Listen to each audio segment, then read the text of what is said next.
Miami at home, taking on Orlando, the game of the weekend across MLS, Herc, and really, it was not even a game. 5-0 the final score. Luis Suarez scored twice in the first 11 minutes. Lionel Messi had a brace with goals 5 minutes apart in the second half. How about that performance? After Herc, what we said last week was the worst performance of the Messi era. They sure turned it around. Yeah, that's an understatement. We see right there, look at Messi, look at this. What? Oh no, a little feint and chested in over 4 players. Like, it's just not even fair at this point. And then it's gonna get worse. Luis Suarez, they're gonna catch up to you. Looks like your knees hurt. Messi's not good with his head. What's going on here? It's like the Globetrotters playing in Miami. Inter Miami, in Fort Lauderdale, put up La Manita, an incredibly impressive scoreline against their in-state rivals, and one of what many folks thought was one of the top teams coming into this season across Major League Soccer. What's your biggest takeaway from the 5-0 we saw from Lionel Messi and friends? Where do we start? Mea culpa. I mean, listen, we don't have the truth, and we go by what we see. And what we saw against the Galaxy, what we saw against Real Salt Lake was a team that lacked legs, a team that was going to get severely punished in transition, a team that had deficiencies defensively. And what we saw against, mind you, not just any team, a team that many, including this guy, has going very far. I got him going to the MLS Cup final in Orlando City, their supposed rival. It wasn't even a rival. You know what I learned out of this game, besides that they just, if they're on, when they're on, they're going to beat anybody on this continent. You know what I learned is maybe not so much in a 9+ month season, that's going to be Major League Soccer, how you can trust them, but certainly in a 7-game tournament, certainly in Leagues Cup, certainly in a potential, not anymore, but Open Cup, certainly in a CONCACAF Champions Cup, that type of event, Inter Miami is going to be a favorite, and for good reason. If you give them a 6-7 game stretch where they can perform like this, there's not a team in North America that competes with them, that stays with them. The way they were playing against Orlando City, who was supposed to be defensively tough, rigid, scrappy, going to be physical, they were chasing shadows.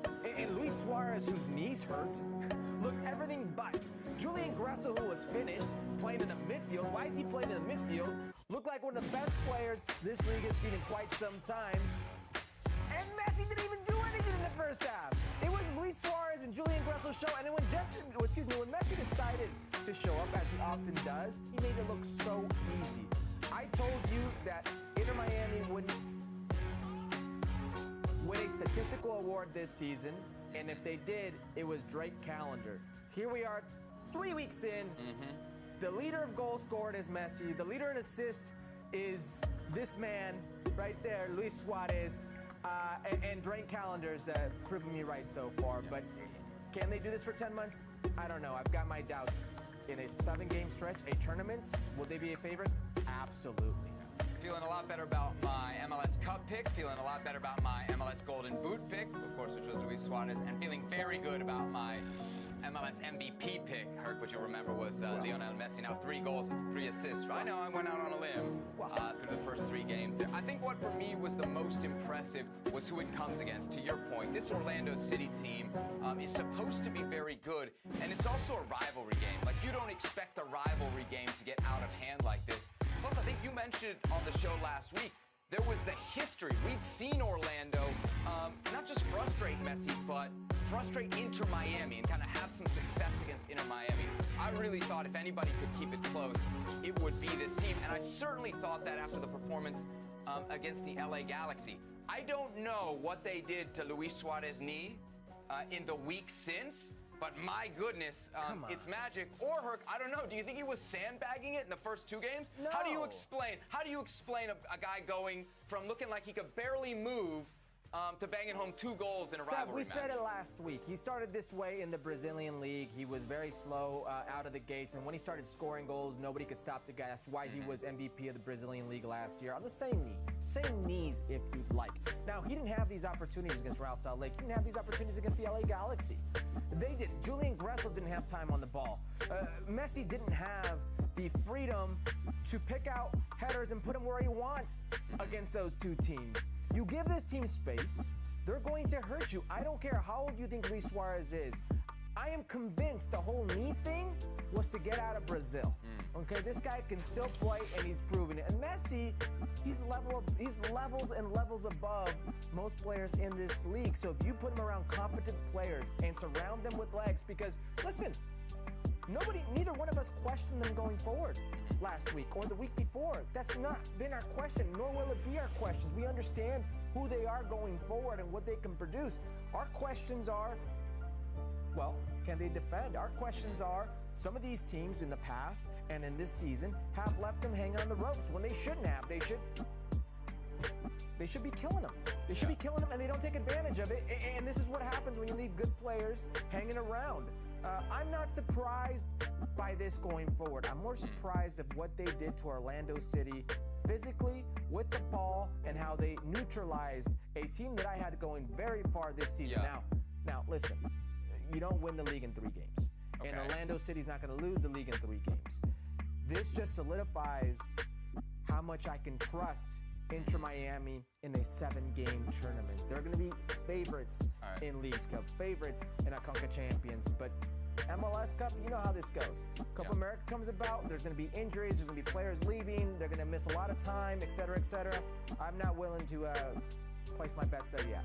Do you think this was them at their best? Because, I mean, it's the best that we've seen, but they're 3 games, Herc, into a 34-game campaign. I think it's fair to suggest that this team might get a lot better.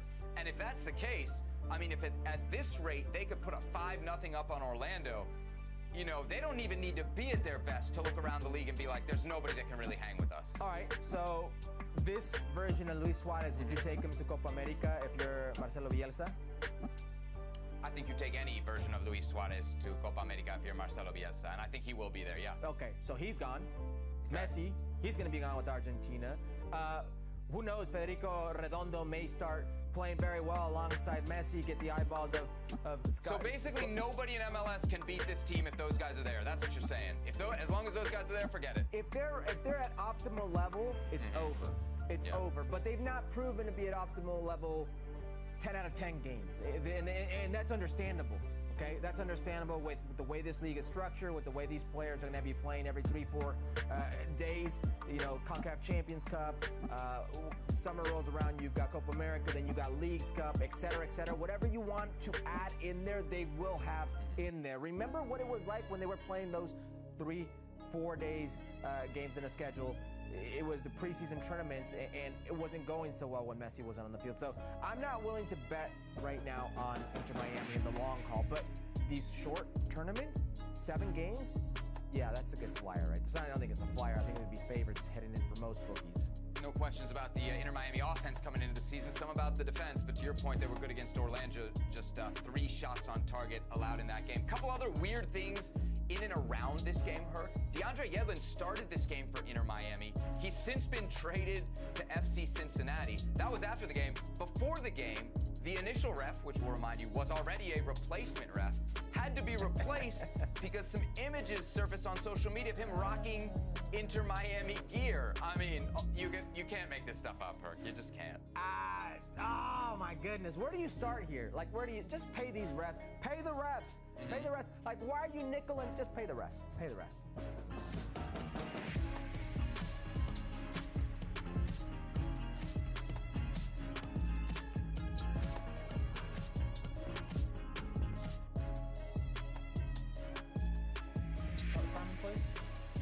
Hi, Erling. You came here last season, you scored all those goals, obliterated all the records, won every trophy virtually that there was to win. How do you stay motivated to do it again, or try and do it again? Yeah, you can think about it in 2 ways. One thing, I came here and won it all. And the other thing, I'm 23 years old and I won everything, and I got the taste of it, how it is to win everything. And how I work is that when I feel this, I want to win it again. Easy as that. Hi Erling. As you said, it couldn't have really gone any better in your first year here, and yet you missed out to Messi on the two big individual prizes. For you to actually win those, does he have to retire? I don't know. Good question. Yeah, it's true. True, he won it, and he won the World Cup. So I don't know what to say. He is the best that's ever played, I think. So yeah, I don't know. Erling, obviously, you've just been talking there about coming here to win trophies. The Champions League continues, but then on Sunday you've got a huge game away at Anfield against Liverpool. It's the sort of game that already looks like it might determine who wins the Premier League. What's your mindset going into a challenge like that, facing your closest rivals away from home? Yeah, well, first of all, I haven't thought of that game anything until you asked me now. I focus on Copenhagen right now. But yeah, it's a massive game. It's going to be a huge game, and it's one of the biggest games in England. So we have to be ready for the game. We have to be brave, and we have to play at our best, because they've been really good this season. Hi, Erling. You have scored 28 times this season, 5 against Luton. You scored against United, but sometimes people talk more about the missed chances, and the one against United especially. Do you think you have an impossible task now, that people expect you to score so many that when you miss, oh, that's unusual? Yeah, I think you can think it in maybe 2 ways. Last year's top scorer, I got 36 goals, and this season's top scorer's got, I think, 18 so far. So you can think it in 2 ways, if it's been a good season or not for me. I think we're doing pretty good, you know, as a team. That's my main focus, of course. But yeah, I've been missing. I miss a lot of chances. I will still keep on missing chances. I will still score goals. Yeah, I'll probably miss a big chance in the future as well. And people are going to criticize me. And what can I do then? Should I think of that? No. I should focus on scoring more goals and to help the team. Erling, you're coming up to 2 years here now at the club, obviously been very successful on the pitch. I was just wondering, how have you found life in Manchester and at the club since you moved here? Yeah, I enjoy life. I enjoy life with my closest ones, and yeah, I enjoy it. I don't know what more to say.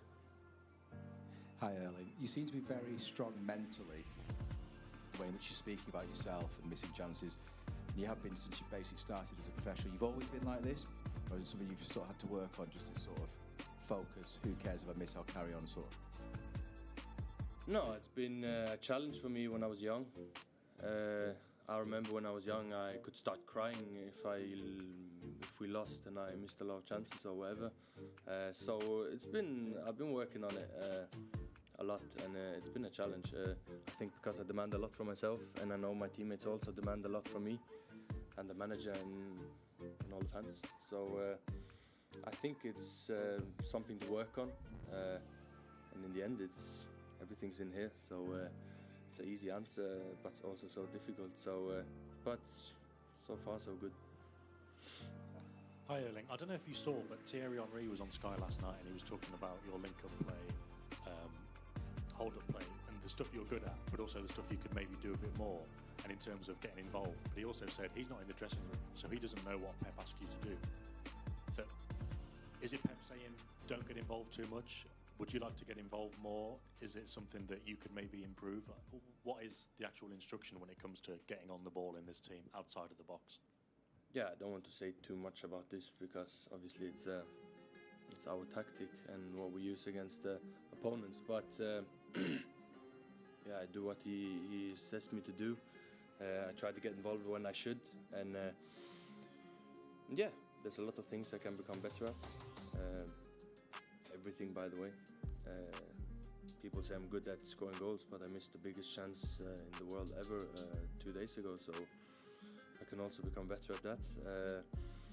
But yeah, I can become a lot better at a lot of things, and that's why we train. Hi Erling. With everything you've achieved in your career so far, particularly here last season and this season, there's obviously inevitable speculation about your long-term future. Real Madrid have been touted as a possible club for you.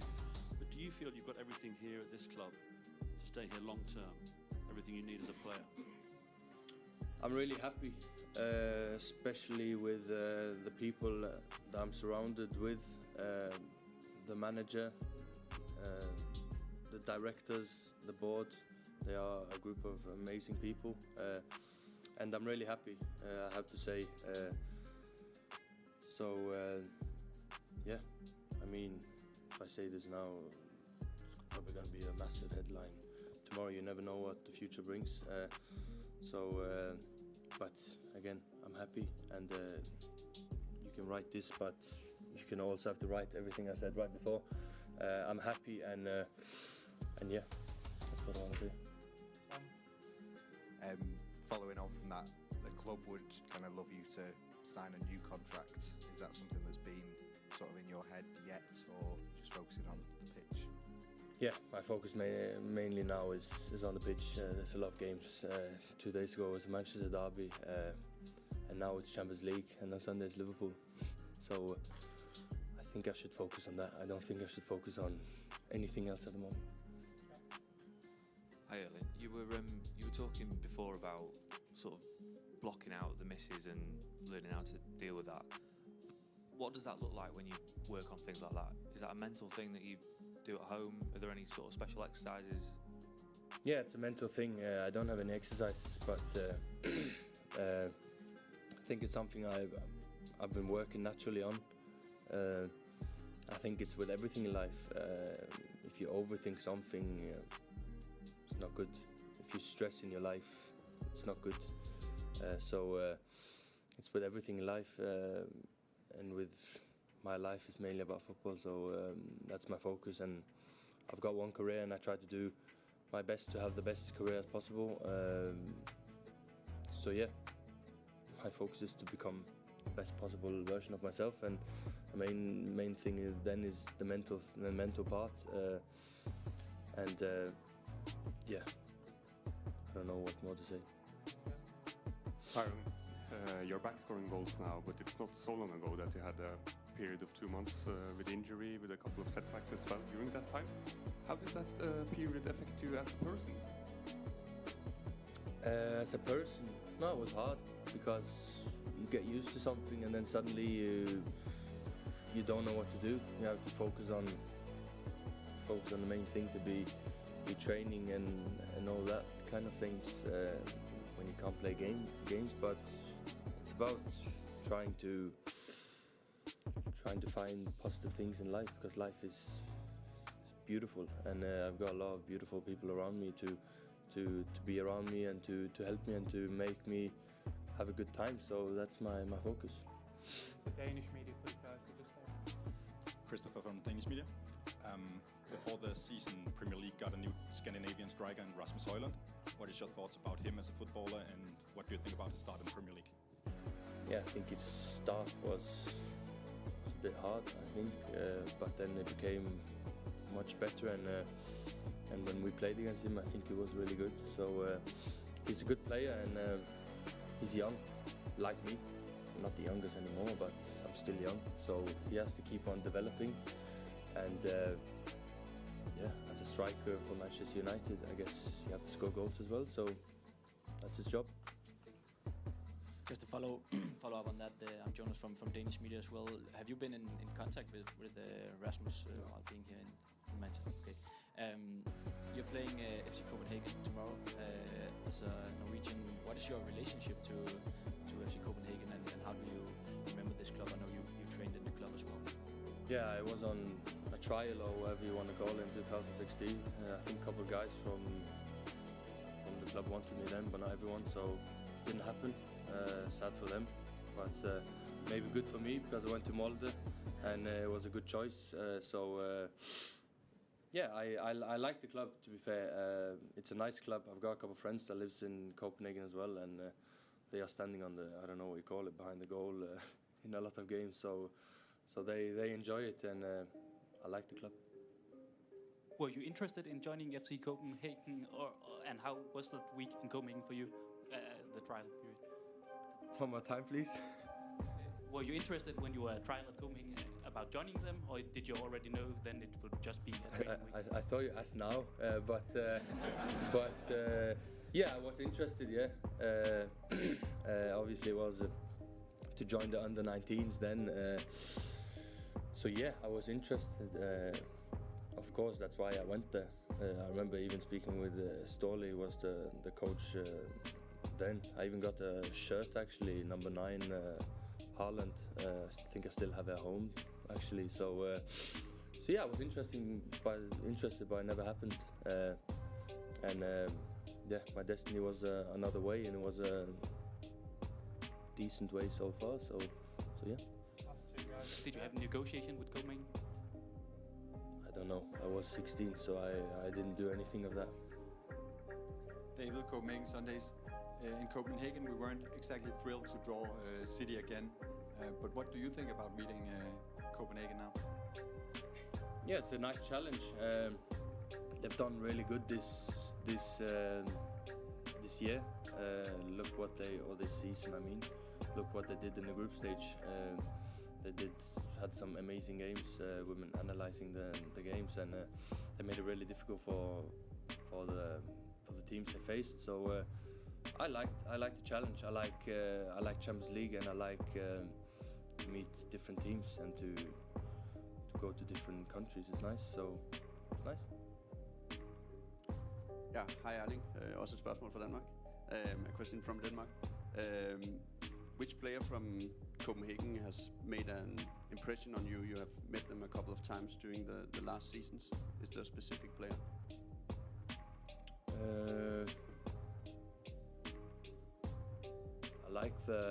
I like the keeper. I think he's really, I don't remember his name, but I really like him. He's good with the feet, and yeah, so I like him especially. I mean, there's a lot of good players. Look at the games they did against Bayern and Manchester United. It was amazing. The winger is also nice. I don't know his name, sorry. Of course, I have to say my Norwegian brothers as well, Elionussi and Meli. But the left winger, I think, I don't know his name. Huh? Elias Achuri? I think so, yeah. Tunisian guy? Yeah, him. I like him as well. So these two. Is there a difference going up against defenders from Copenhagen compared to defenders from the Premier League? No, I think both focus a lot on me, so it's a bit the same. So it's not big difference. They are good, they are strong, also good with the ball as well. Copenhagen, I like how they play, but they're both strong, so yeah. Thank you guys. Thank you everyone.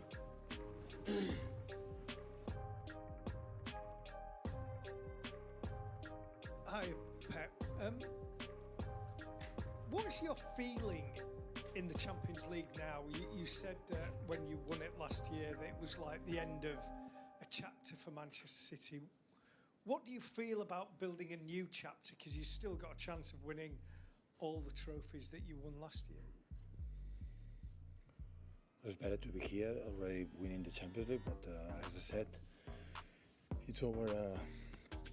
It's finished maybe a part, but once we are here, we have to try to win games, and tomorrow we have the chance to win quarterfinals again, and this is the target.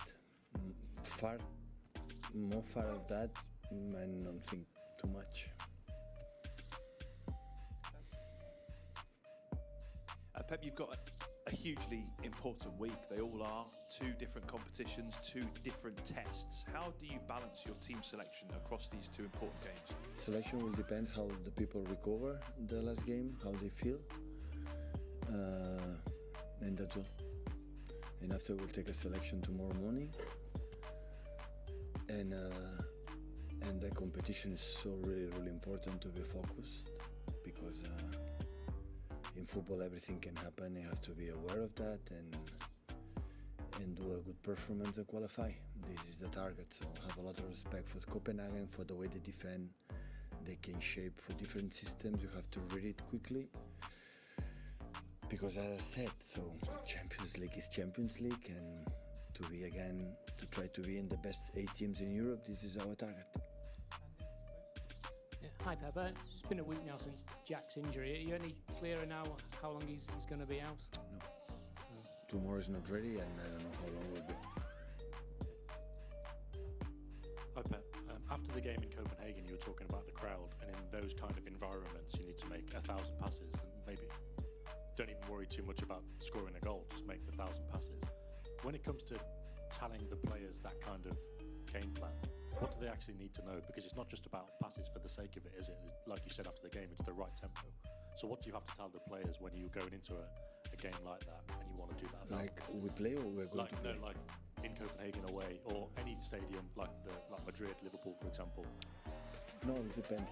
It depends on the quality of the players. If you put the player, for example, like Jack, for example, like it's more, we have the speed to go, but more control than Jeremy, for example. Just put in the play, you know, the rhythm will be a little bit lower than we play with them for Jeremy when he's in his mood to go 1 against 1. This is a stupid example, I would say, but this is the quality of the players dictate the rhythm that you have to play.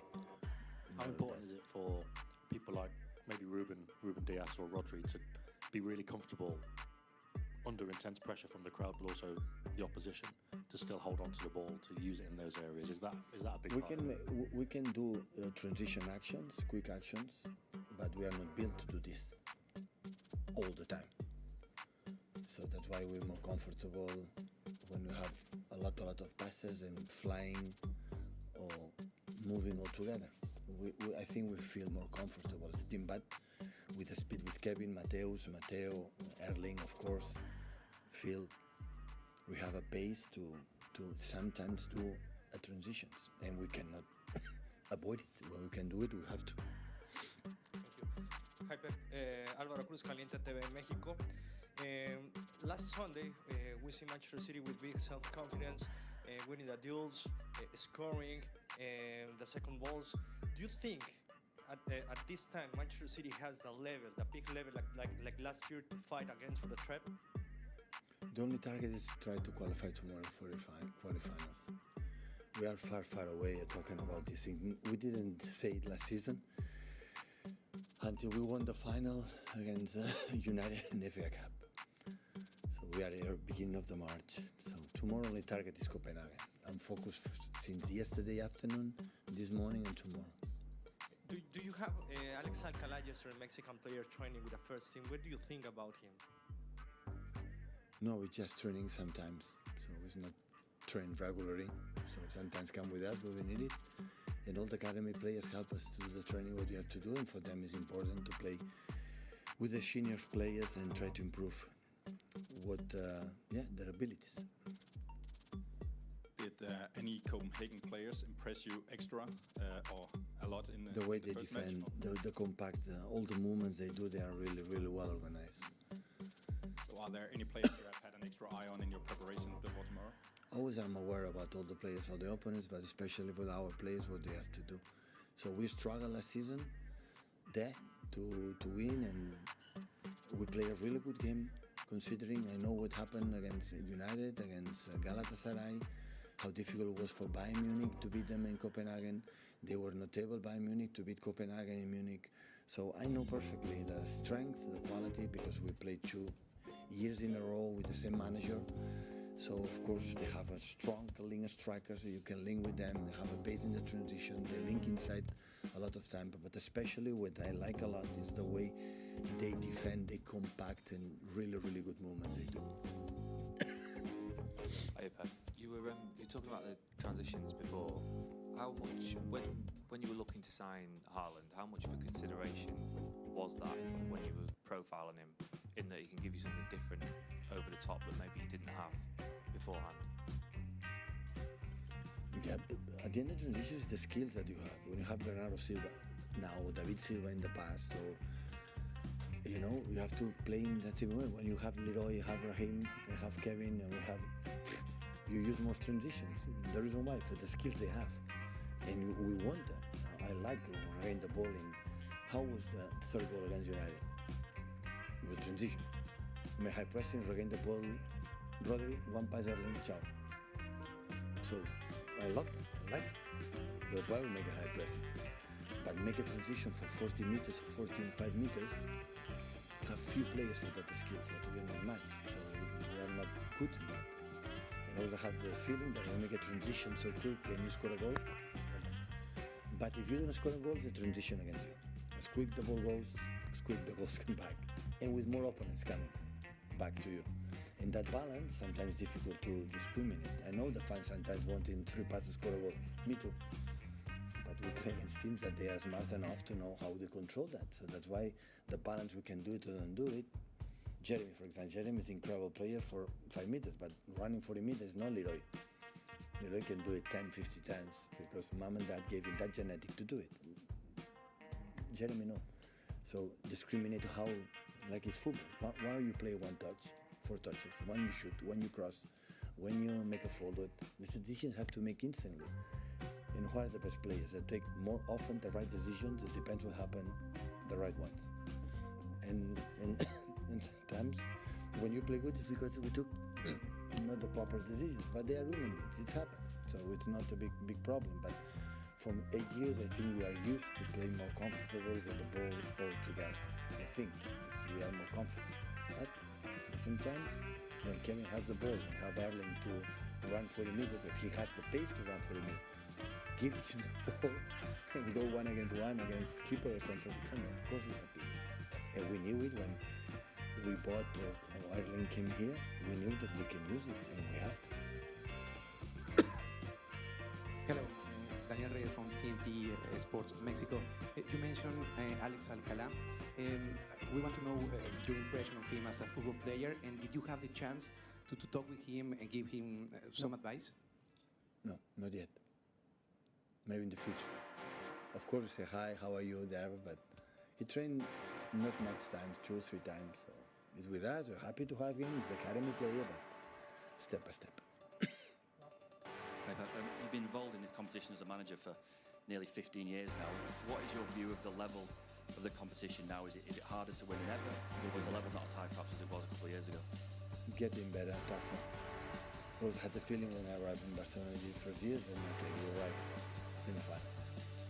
Now to reach semi-finals is so difficult. The teams are better, managers are better. Everything is even more difficult when I was a football player in the beginning. But at the end, the better teams always go through. When you play good 2 games, you have more chance to Does that mean it's probably a bigger achievement to win it now than when you were winning it in charge of Barcelona? No, I wouldn't say that. Otherwise, in my mind, what we achieved in Barcelona, I wouldn't like that. So it was so really good. No, I'm not saying that. So that prize is better than the previous ones. It's not. Every moment is every moment. And what I think when I was in Barcelona, Bayern Munich here, every title you win or where I there always is difficult. It's not for granted. It's not because it is. Every step you do is so complicated, for demanding for the opponents, for many reasons. You have to be good in the right moment, mentally, physically, and the skills and the game plan and many things, lucky in the right moment. So win titles is so difficult, and that's why I give the same credit for the first I won. We won with the second team Barcelona until us won. So there are a lot of work behind, a lot. Obviously, Erling's a very kind of talented player, but there's no kind of guarantee that he would settle into the squad, you know, like socially with the rest of the players. How good is it for you that he's established those kind of friendships with? Because he seems quite close to like Phil and Jack. Erling? Yeah. It was so quick. It was what impressed the most since the first pre-season in the tour. We had done it. It was quick. And that's happened because I would think the guys embrace really quick and really well than he wants. But then he wants has to do the step, depending how they are. It was smiling. I said it's what impressed the most of the pitch. His character, lovely character to say.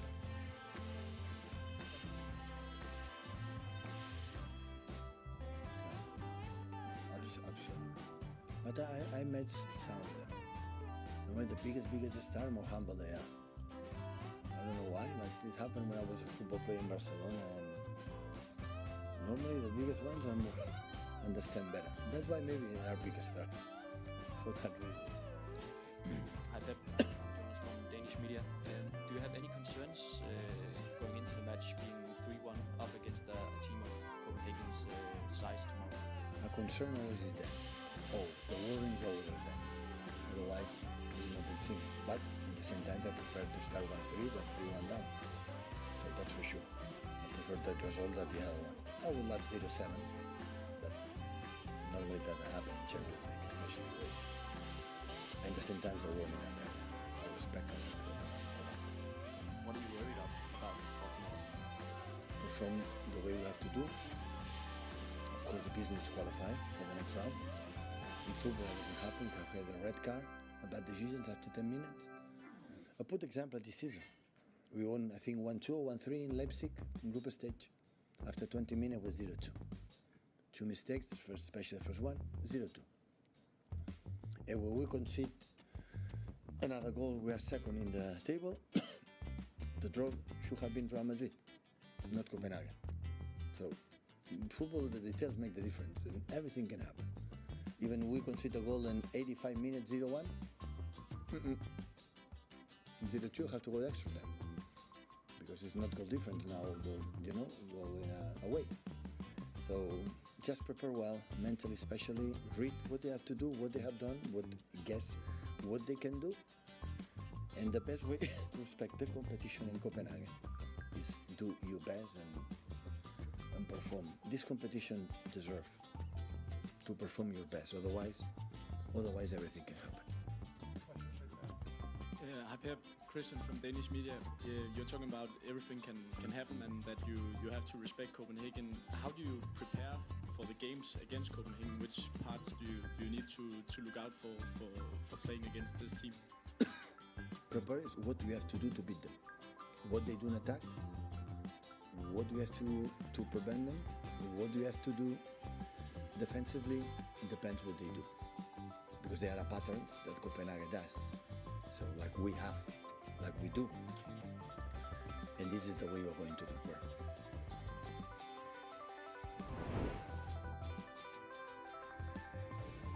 This is a football show. Let's turn our attention to the Champions League and a crucial game for Bayern Munich tonight. They take on Lazio, but they're a goal down in the tie.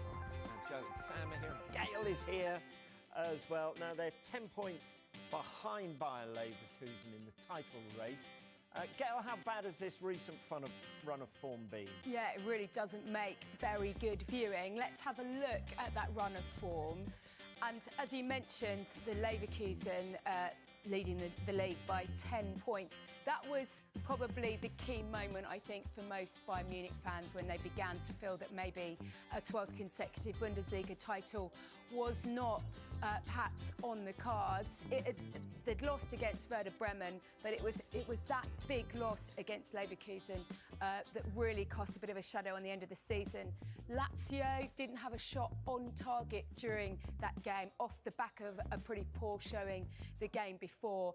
And then it was the loss against Bochum that brought Thomas Tuchel's future into sharp focus, announced after that game that he would be leaving the club at the end of the season. And then after that, there's the win against Leipzig. But Freiburg, I think that result kind of pretty much sums up where Bayern Munich maybe are right now. Yeah, we already know, as Gail was saying, after that Bochum result, that Thomas Tuchel would be leaving the club at the end of the season, it was said then. But is there a sense out in Germany that that could happen earlier than planned? With these sorts of situations, you always have to weigh up the cost and the upside, right? So they've got Champions League tie tonight. They need to go ahead and turn that round against Lazio. And if they get through, they can sit there and say to themselves, all right, if we change managers now, what is the upside? Can we win the Champions League with a managerial change? Because I don't think they're catching Bayer Leverkusen in the league, 10 points off. They're out of the cup. There's nothing to salvage, really, except for, the potential Champions League win. So is there a manager out there that they can bring in and say, yeah, let's go. Let's go and win the Champions League to a late charge. If the answer to that realistically is no, which I suspect it is, what's the point in incurring even more costs in terms of moving on from Thomas Tuchel? So that's the decision at the heart of every move that a club has to make in this situation. Yeah, especially if that manager happens to be sort of on the way to a title. But we'll get on to that in a moment. Gail, we know just what is expected of Bayern Munich. They're expected to win even games against themselves, I think, most of the time, aren't they? And we've seen that recent run of form, but just put this in context, what are the other stats saying? How bad is this? Well, I think the very fact that they were hoping to win a 12th consecutive Bundesliga title shows just how far they've fallen. These are the main points here. No team has made up a deficit of 10 points. You think last year when they're going head-to-head with Dortmund, you thought there was a chance. 10 points. He's lost 24% of his games. That's the worst run since 1991. 63% win rate, that's the worst since 2009. And any Munich fans looking for their side to overturn a deficit against Lazio in the Champions League. Tuchel has only won once in knockout matches. There's been a few embarrassing defeats in the Cup as well, so I'm not sure they go with a huge amount of confidence this evening. Yeah, and it's hard to work out, I would think, whether this is Tuchel or whether this is an ageing Bayern team. But we reported yesterday Xabi Alonso they have opened up talks with his representatives about going there. To make the case, Bayern or Liverpool for him? Or stay? Well, he could stay, but I think if you were going to go to one of those two teams, personally I would go to Bayern Munich. I just think it's very difficult to succeed in Klopp's footsteps if you go to Liverpool. I mean, what are you going to do that Klopp hasn't already done if you go to Liverpool? Unless you turn them into Manchester City, where they just win the league every year, which would be incredibly difficult to do, given that it doesn't look like Pep Guardiola's going anywhere. Whereas if you go to Bayern Munich, he's actually got more relevant experience of being at Bayern. He was at Bayern far more recently than he was at Liverpool. He's obviously got very relevant experience of being in the Bundesliga because he's top of the Bundesliga, and he'll be coming from a much lower base. Bayern kind of need rebuilding. They're really struggling. The squad needs overhauling. If he's given the power to do that, that's an incredibly attractive proposition. Yeah, I want to disagree, but I can't really. I would just add that getting super club experience is really important for any manager walking into one of these situations. And Xabi Alonso so far does not have that. If you can find that experience at a club that is at a low ebb, like Bayern Munich, who really can only go upwards from this season onwards, I think you should take that because he's got that experience in the Bundesliga, he's familiar, his reputation there is sky high, and he gets to walk in and probably just restore Bayern to the top of the table, let's be clear, and then off the back of that, maybe ride out that post-Klopp period at Liverpool, wait for that to subside, and I think it's really important to do that. We've seen Unai Emery succeed Arsene Wenger, it didn't go well. We've seen David Moyes succeed Sir Alex Ferguson, it does not go well. It's really hard to do that. If I was him, I would avoid that and take that wonderful job at Bayern Munich, win a title, and then ask me again in a year. Yeah. In a year? Or two. Okay. Or three. Okay, so be the one after. The one after club. The one after the one after. Okay, that's always a good one. And sadly we run out of time. The question in my mind is it Bayern ageing or is it Tuchel? Bit of both. Bit of both. Because Harry Kane's been okay.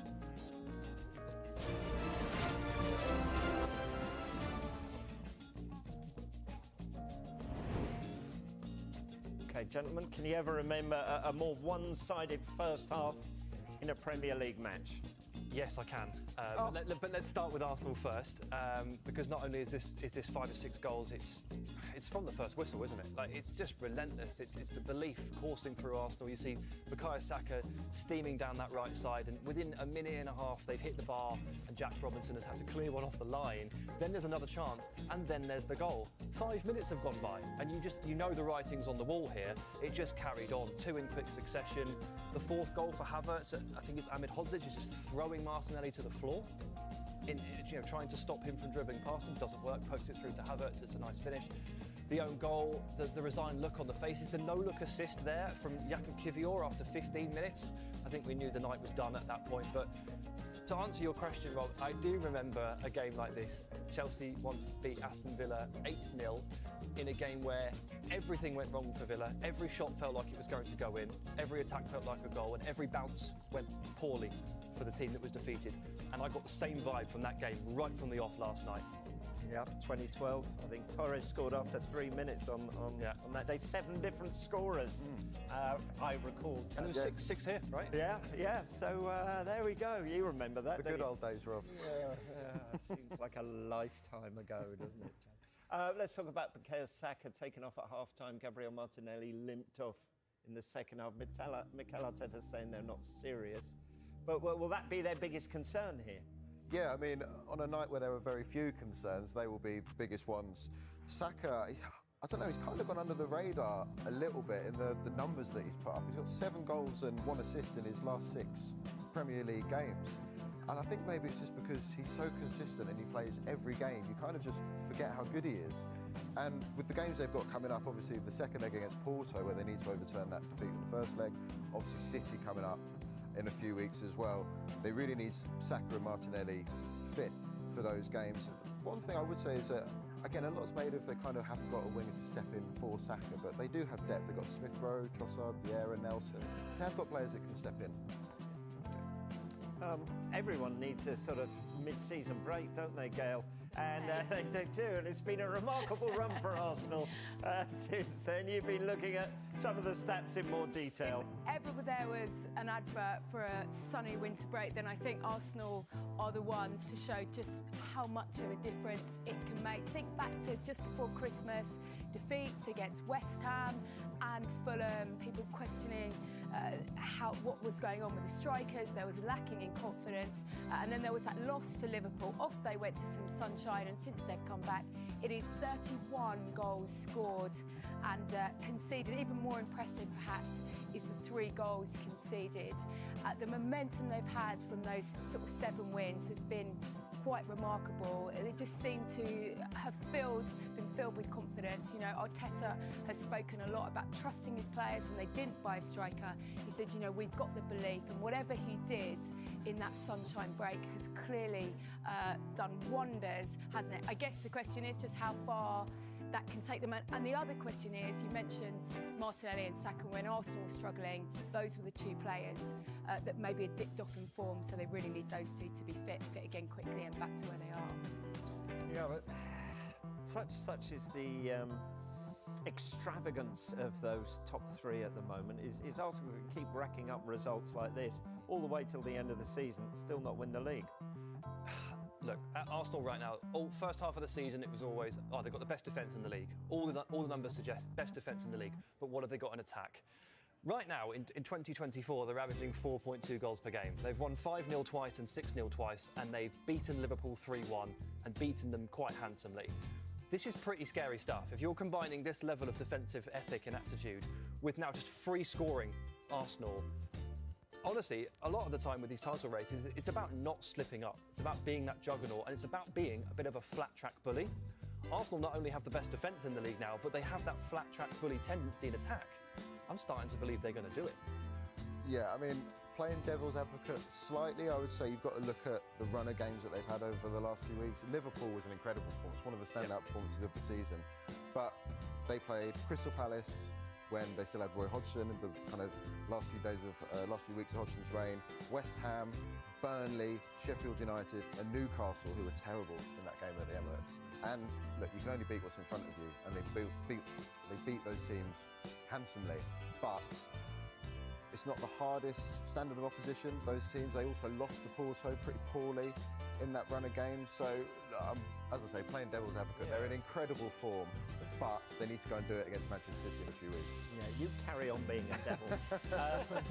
So, Gail, so the question then, you mentioned the City game there. They've got 11 games left. Talk us through the key moments that they will face. Hard man to please, that Joe, isn't he? I think what you also have to understand is the hurt of last year. This time last year, when many people thought they could push on for the title, and the wheels came off, didn't they? And they're so determined as a group to put that right. Look, we know they've got Brentford at home this weekend, and then it's the Porto game, which they'll desperately be hoping to overturn that deficit. The City game is the one really that stands out above all, doesn't it? Depending, of course, what happens this weekend when City play Liverpool. But they've still got the likes of Villa Tottenham, Manchester United. That Chelsea game to be rearranged, and at the moment it is Everton on the final game of the season. They'd be the ones that you'd look at, particularly maybe Everton, if it does go to the final day and they're fighting for their lives. It's going to be an interesting few weeks, isn't it? If they can keep that momentum up, who knows? It could be the first time since that Invincibles team for them to win the title. And I wonder as well if having a three-way tie is better for them than the two-way tie that they were finding last year. Yeah, going under the radar. Not when you score that one number of goals on Monday Night Football, you're not. That Chelsea game, by the way, is TBC because Chelsea still in the Cup, playing Leicester instead of Arsenal on that weekend. Right, you've looked at the fixtures. Where will this be won and lost? Obviously, the City game, as we keep saying, that jumps out. But April looks like it's going to be a tough month for Arsenal. I've just kind of been saying they've not had the hardest standard of opposition. But in April, they've got Brighton, Aston Villa, Wolves and Tottenham. If they take 12 points from that run of fixtures, then you're thinking, OK, yeah, maybe they could genuinely do that. They could also have a Champions League home and away quarter-final tie in April as well. So April could be huge for them. I think that and the City game will be where it's won and lost for Arsenal. It just gets very busy around that time, doesn't it? Not only do the fixtures look quite tough, but there's just so many of them. So I come back to the idea that it is an endurance race and it's about not slipping up, especially with the fact there's two other teams in this competition as well, trying to win this title, trying also to not slip up. It's about finding that consistency and that rhythm, which is so hard to do, but one of these three teams is going to find it and they're going to benefit from it. But I don't actually look at the really tough fixtures. I know they jump out to you on paper. I just look at every single fixture equally and say, you just have to get a result. You just have to get a result. At a certain point, it won't be about how well they're playing. It's about the result.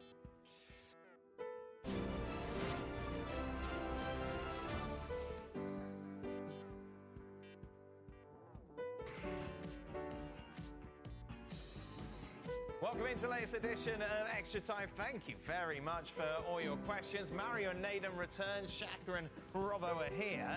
Let's start off with Arsenal, who won rather convincingly today, in case you missed that. Is this lineup that Arsenal has had the past 5 or so matches actually their best? Rice getting forward with Jorginho providing build-up, which allows Kiwior to start for Zinchenko, and Havertz as target man over Jesus seems to allow Odegaard, Martinelli, Saka to play free. I feel this isn't really a question, more of a statement. I think it is a statement. I mean, yeah, by Jorginho, I've got problems with defensively, but for the Arsenal at the moment, he doesn't have to do a lot of defending. He's the player that's getting on the ball. He's allowing Rice to play further forward. Odegaard has been magnificent in recent weeks with his creativity. Havertz, I think, has led the line quite well. So probably, as long as Martinelli is fit and Saka playing the wide areas, this is probably their strongest line. We heard, didn't we, when Jesus left Manchester City, Naden, that he cried when he realised that he wasn't being selected as a forward. How do you think he's feeling now that Havertz is playing ahead of him? Come on, don't do that though. Don't do that. Yeah, but it's funny at the start of the season, everyone was killing Havertz. Kiwior's coming in, everyone's saying, why is he playing? But now, here we are, and it makes perfect sense. Long held people being picked for a reason. Whereas, yeah, I'm sure he's greatly disappointed. And as the season progresses, I'm sure Arteta will say, I need you, I need you, I need you. But it's very hard to assume that you're needed when you're sitting down watching games for probably 60, 70 minutes a pop every weekend. Robbo, if you were the manager of Sheffield United, what would you have said at half-time? I think he's right to make changes. It's because... How are you feeling as a sub coming on when you're 5-0 down? But the players that have been on there... I feel as a sub getting pulled after 15 minutes. Yeah. I've never seen anybody get pulled after 15 minutes. I mean, I would have gone the other way, and I'd have said, OK, we're going to, as Mario said, we're going to cause them a few problems. Let's go longer. Let's make a game of it. Let's not just sit back. They're destroying us if we sit back. Yeah. Let's try and get the ball into the top third of the field. Let's play longer. Let's get it into the space. Let's see if Arsenal can defend. Yeah. The way they played was were you ever asking for trouble when you were down by such a big margin? The worst it was, we were 4-0 down when I was playing for West Ham against the title winners, Everton. I have to put that in. I have to put that in. Yeah, they were the titles against Everton at Goodison Park. Yeah. Ended up being 4-0 because they slowed it down and we worked hard and tried to be professional. But yeah, it's not. How was your performance in that game? I had the ball taken off me for one of the goals by Peter Reid, which I wasn't. Wow, he's really old as well. So am I.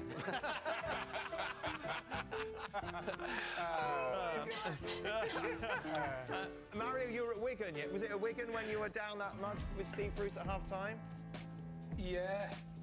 I came off at half-time, but I tell you, honestly, It was the lowest I ever felt as a footballer, because when you come back What on was the the field, score? what are you gonna do? I think it was 9 or something. No, not don't at act half like you time. don't know. You know it.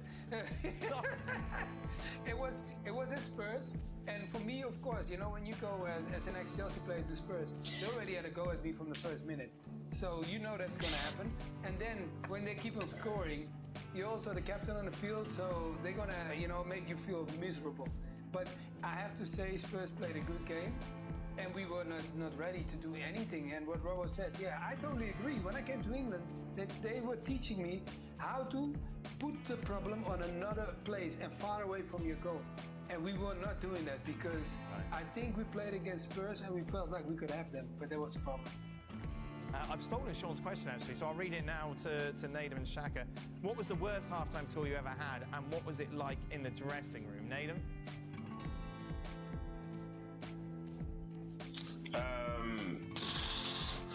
Yeah, I think it was 4-0 down in the Tyne-Wear derby, so we at Sunderland thought that we were going to be doing well at St James's Park, and lo and behold, we were getting absolutely battered that first half. And it's very humbling. Like the one with Sheffield United today, you can't even take it in isolation, because this is a pattern that they've shown over the recent weeks against good sides. But when you're getting pounded like that in a game that's such a big game to you, like people are almost fighting with each other, that frustrated. The manager's sick to death of you. And interestingly, I don't know if this is a pattern, but the manager was Steve Bruce. So yeah, he again told us we needed to go out there and try and show something to the fans that we're still left in the stadium. Did Mario say he was captain of that Wigan team? Yeah. Didn't lead by example, did he? I'm right in saying that Mario then paid for all the fans' tickets. Oh, Was that game on the pitch? Yes, Am I right? yes, that's exactly that game. Yeah, thank you very much. Robbo trying to bring you down. I bring you up, Mario. Don't worry. What a lovely at least gesture. I played with a heart. I played with a heart, but I lost the game, so then I gave them back whatever they paid for to come and watch us, because that was not football. That was a bad thing. And it worked out because, you know why? We needed the fans when we played at home. Yeah. They came up, they turned up at when we played at home. I think Mario paid a lot more money than we were at that time. So there's a fiver there. There's a fiver. Hey, I was a winger, my friend. Easy. That's all it cost the fans to go there. Have a bit of that. Shaka? I don't think I've ever been down by more than 3 at halftime. Right. Not too bad. We still feel, all right, we get a goal here. We can make a game of this. No, I remember being down 3 at Everton with West Ham, which I think we finished. Same game I was playing, isn't it? No. I think we lost that 1-5. Right before we lost 7 to Blackburn. That was your week of doom, wasn't it? Yeah, it was bad. Wasn't your fault. Did you ever notice fans getting up and leaving during a match, Nedum? Were you embarrassed when you saw that happening?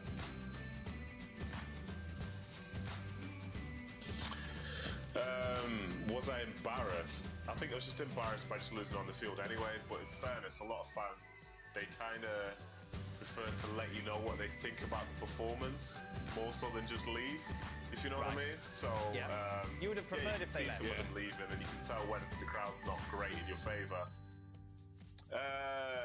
No, because then when they leave, it means the ones that stayed are the ones who really want to tell you at the end of the game exactly how they feel. So that's the issue. So it's either they all leave, or it's just a few that are left. So yeah, it's a tough position to be in, but you know, everyone goes through it at some point. Mario? No, I you know, when we lost that game, was away from home. So then you're not so focused on if they're leaving or staying. I only had one game where our fans were banned. It was the Ajax final, and we went to the Rotterdam Stadium, and they had no Ajax fans. That's the only moment I had. And I tell you one thing, we understand why we become pros, because having your fans around you and them leaving early, it doesn't help you because it doesn't motivate us. No, of course not. Jack? I've never been getting beat that early or that bad that early at home. Right. You know, if you're 2 down or 3 down in the last 5 minutes, fans leave, you understand. But it's never been that bad that early. So you see fans leaving after 15 or 20 minutes, as you saw at Sheffield today. Well, that game at Everton, West Ham fans, and you'll know the West Ham fans, they decided to sing the whole of the game, just to sort of well, we're not enjoying the game, so Right. we're going to have a knees up in the stands. Oh, I see. And we're going to sing, and we're going to sing, Okay. and we're going to have a nice day out. Oh, so it worked out all right for you It in the worked out end. okay, yeah. Oh, that's okay. That's a shame. Naden, in your touchline and post-game role, which club has the best accommodations, amenities for someone in your position? Is this producer Mike that sent this one in? Because he knows that the one that people love going to the most is going to the Spurs stadium. Oh, Because it's really? newer, it's got, you know, all the nice bits of food in there. I see journalists and stuff so passionate about going to Spurs because the food's great, because they've got space, because the Wi-Fi is great. And they're all like, oh, this is great. But then if you wanted to go to, like, Fulham, they're not interested. Yeah, I've seen the other side then. I've seen the other side, and those amenities and stuff are great. Everyone's friendly wherever you go. But if you want space and you want that good stuff, I think the Spurs Stadium is where people are desperate to get to, Dan. So where's the worst, Luton?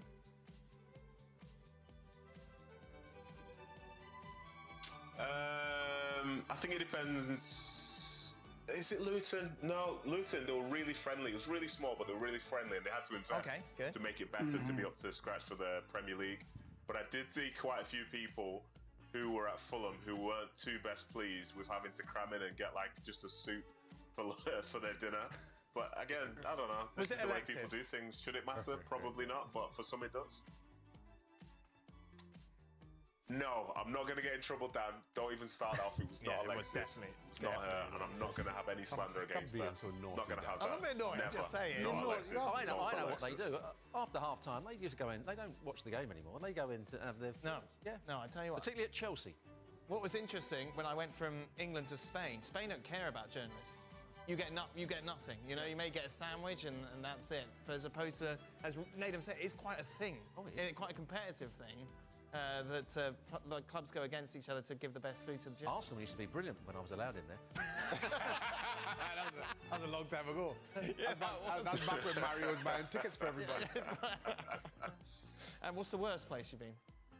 The worst place, I would say Fulham. Fulham is getting a beating. Because it's a tiny little area. Right. And there's a lot of journalists that go there. I see. It's a difficult one to go and get food and put your notes down and all that sort of stuff. This is a very interesting way to start a question. We know Dan likes to smell. Robbo, what are the panel's other favourite smells? The reason why this is a subject, because Robbo arrived slightly later yesterday because he was calling a game, and he smelled magnificent. It was a lovely scent. Is it not the same today then? I can't really smell you. No, it wasn't as striking. Well, there's another smell coming from this. That's the problem. Maybe because Stevie was in the studio, so it was just a nice... Oh, OK. It was like the other end of the spectrum. Mario, what is your favourite smell? I like Dove. Oh, he likes what? I don't know. Oh, no! He's got that lovely studio there. And now he's got a Spurs stadium. The Wi-Fi is great. Mario, can you hear me again? Oh, he can't. No, all right. Oh, man, we'll never know his favourite smell. No. How are we gonna I bet he smells nice, though. Mario? You can imagine, can't you? Oh, most definitely. A lovely scent. The most expensive aftershave or whatever cologne. Right, OK. How much would your bottle of cologne cost? I get it when I go back on the plane, so it's... Duty-free? Duty-free, yeah, always duty-free. I see. Oh, there you go. And what is it? Well, there's 3 I use. Oh, it's this is like Dior Anchorman. on Sport. There we are. Sorry? Christian Dior on Sport. Oh, yeah, that's and Dunhill. There's the other one. Dunhill? Yeah, Dunhill. Very, very British. Yeah, very British indeed. There you are. What about your smell? Well, you can't describe that, can you? I just rough it. Yeah, you don't wear cologne, do you? Nah. No, exactly. Jacket is just this natural musk. Oh, yeah. It's the leather of his Maserati. That's what. Hey, there it is. Yeah. Oh, dear. Naden, would you like to answer this question or go for the next question? No, I can answer this one. I quite like the smell of like a bakery. You know, when you've got the smell of like croissants and things like that. Yes. Oh, yeah, fresh bread in the bakery. Oh, fantastic. Freshly cut grass. Do you have candles in your house? Smelly candles? Oh, useless. What's the point of candles? We've got electricity. Well, Denise has them all over the place, doesn't she? Yeah, smell nice. Candles all of our house. That's things you plug in. No, Yeah. they're dangerous. Are they? If you leave them in for too long and you leave the house, they could catch fire. Oh, well, there we are. Thank you for the warning. There you are, everybody. There'll be a letter from the people who make them now. Not a fire That's hazard. not true. That is not true. Not true. Oh, nice court case for Robbo. Nadem, did you ever play as yourself in any of the FIFA video games when you were still playing? Do players take any sort of pride being in a video game? Yes. 1,000 times yes. It all started, the first one I was on was football manager or championship manager. Yes, I played as myself for multiple seasons. And then when you arrive on FIFA, yes, I played as myself for multiple seasons. It's one of those things where realistically, like, you're a fan of football before you play it professionally. So all of a sudden, when you're involved in a game which you would have been playing anyway, it's like a huge sense of pride. Your friends love it, your family love it, and you get a chance to see yourself in there. Obviously, most of the time you're no good, but the mere fact that you now feature in the game which you've loved for so long, I think people are still doing it to this day because it's a huge step in that sort of progression of making it as a professional footballer, you could say. I love that answer, Nathan. That is brilliant because that's exactly what most of us would do. You weren't around, obviously. No, not when there were those video, but you are now the voice of FIFA. Oh, I'd love to be with Nedum or commentating on Nedum. I go, well, what was he doing there? Or what? The best part of you commentating is that people who then take AI and make you swear a lot of people. That is uncalled for. No. Oh, they're brilliant. They're really good. Uncalled for. They may be very, very. Oh. You ever play as yourself, Shaq, back in the FIFA days? I've never played those games. You only, no. Derek Ray keeps telling me to shut up, doesn't he? Or is that what he does? Well, in much less polite terms than that. Okay. My mate's son is on the FIFA game. The one who's gone to France? Wayne Frederick II, who's joined, drafted by Colorado Rapids. Yes. He's on the game. If I were playing FIFA, I'd use him in my team. Oh, that'd be fantastic. Very good. Oh, nice one. I like that. That's a nice way to end. Lucky Stephen Craig on here. They were very much poo-poo on all of that. We will be back here tomorrow to reflect on Bayern Munich against Lazio. Big game. Big game. Yeah, there it is. That's the sort of commentary you get on FIFA. And reviewing plug-in smelly things. Oh, Shaq, would you bring that back up? We're just going to edit that. I'm trying to get away from that.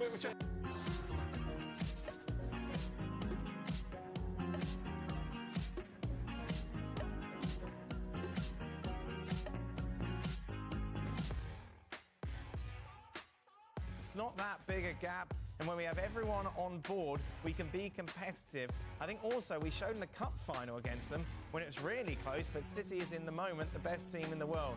Don't forget this, we were really close to winning or at least getting a point here. Robert, what do you make? When we've got everyone on board, we can be competitive. No, I'm not having it really. Manchester City are miles better than Manchester United. They've got a better manager. They play a better style of football. They've got more creativity in the attacking areas. They're better defensively. They know what they're doing. Whenever I watch Manchester United, I'm not quite sure what you're going to get from Manchester United. There's a bit more solidity in some of the ways they play, but the way they set up yesterday and the way they were destroyed by Manchester City, and I know they went 1-0 up in the first half, with Rashford's goal, but Man City, every time they went forward, they looked as though they were going to score. It was only by a little bit of luck and good goalkeeping and maybe 1 or 2 blocks. You can't win football games playing like that week in, week out. There's a massive gulf between Man City and Manchester. Yeah. How things have changed, Mario. Manchester United from when you were playing and coming up through the Premier League to that side now. Yeah, a lot of things, because, like, the way, you guys already talked about, but the biggest thing now is Man United was never a team that would sit back that long and wait for a moment. They were waiting for a mistake from City. And you play Rashford and Garnacho up front, and then hoping that you can catch them on the break. Okay, by the speed, okay, some of the things, the counter-attacks were really good. I mean, Rashford's first goal, Garnacho got through, the second half. Rashford has also a moment when he comes through. So you can play that game, but you cannot play it that long because the energy level started to drop. And the first half, you could see they were sitting back, waiting for something to happen and hit them on the break. That didn't come across. They didn't see that because City, what City does well, they hold the ball in the team that long that it frustrates you and also makes you commit forward because you get annoyed.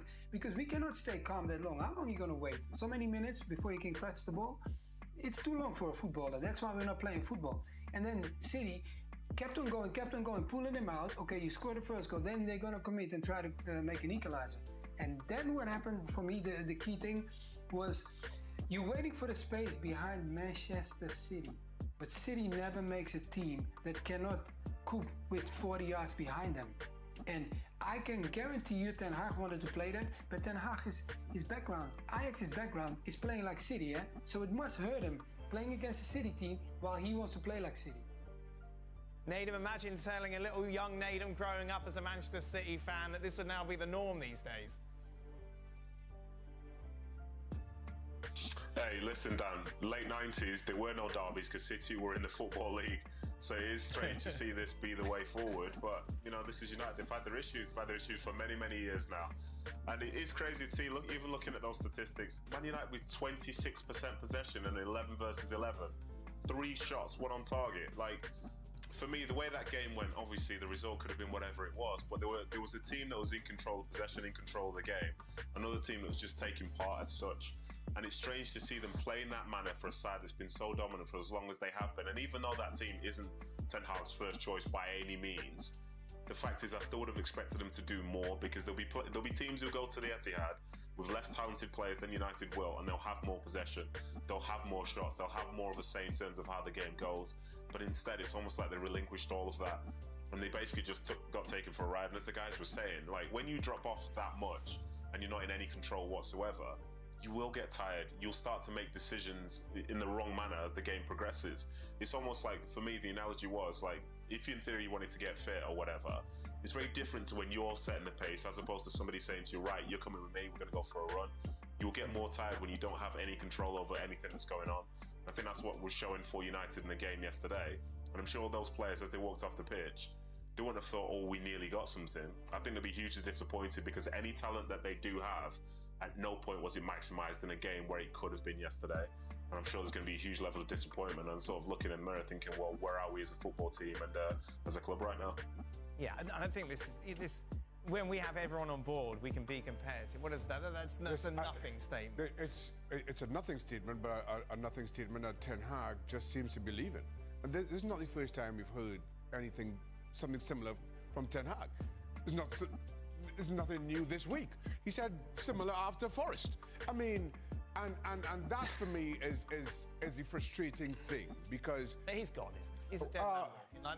He's contradicted himself, because one minute he's saying the gap's not too big, but by playing the style of football he played, he's admitting that we are nowhere near Manchester City. We can't contest a midfield battle. We're not going to have any of the ball, so we are miles away. So he's contradicting himself. Who would you bring in, Robert? Who's going at the moment? Like, there's so many problems within this club, and Chelsea have proven you just can't throw money at things over and over again and try and get a result. Of course, I'm not a great fan of him, but Thomas Tuchel will be up for every job going.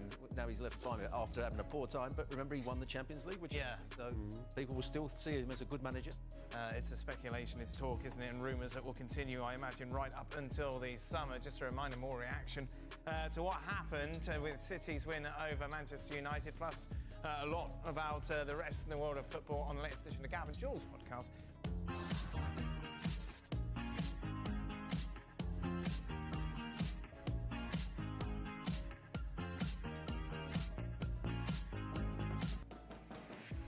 About what will happen next year. So forget the group stages. They will be done. There will be a big league of 36 teams. The draw will be made in which you'll play 2 teams from each of your side of the league. So the league's cut up into 4, yeah? 4 pots. 4 different pots. Pot 1 being your big teams, pot 4 being your rubbish teams. So everyone will play 2 from pot 1, not the same team, different teams, home and away, 2 from pot 2, 2 from pot 3, 2 from pot 4. At the end of that, if you're in the top 8, if you've secured enough points to put you in the top 8, you are straight through to the round of 16. So then you've got 8 other teams, yes, that can make it. So you take that from the next part of the league.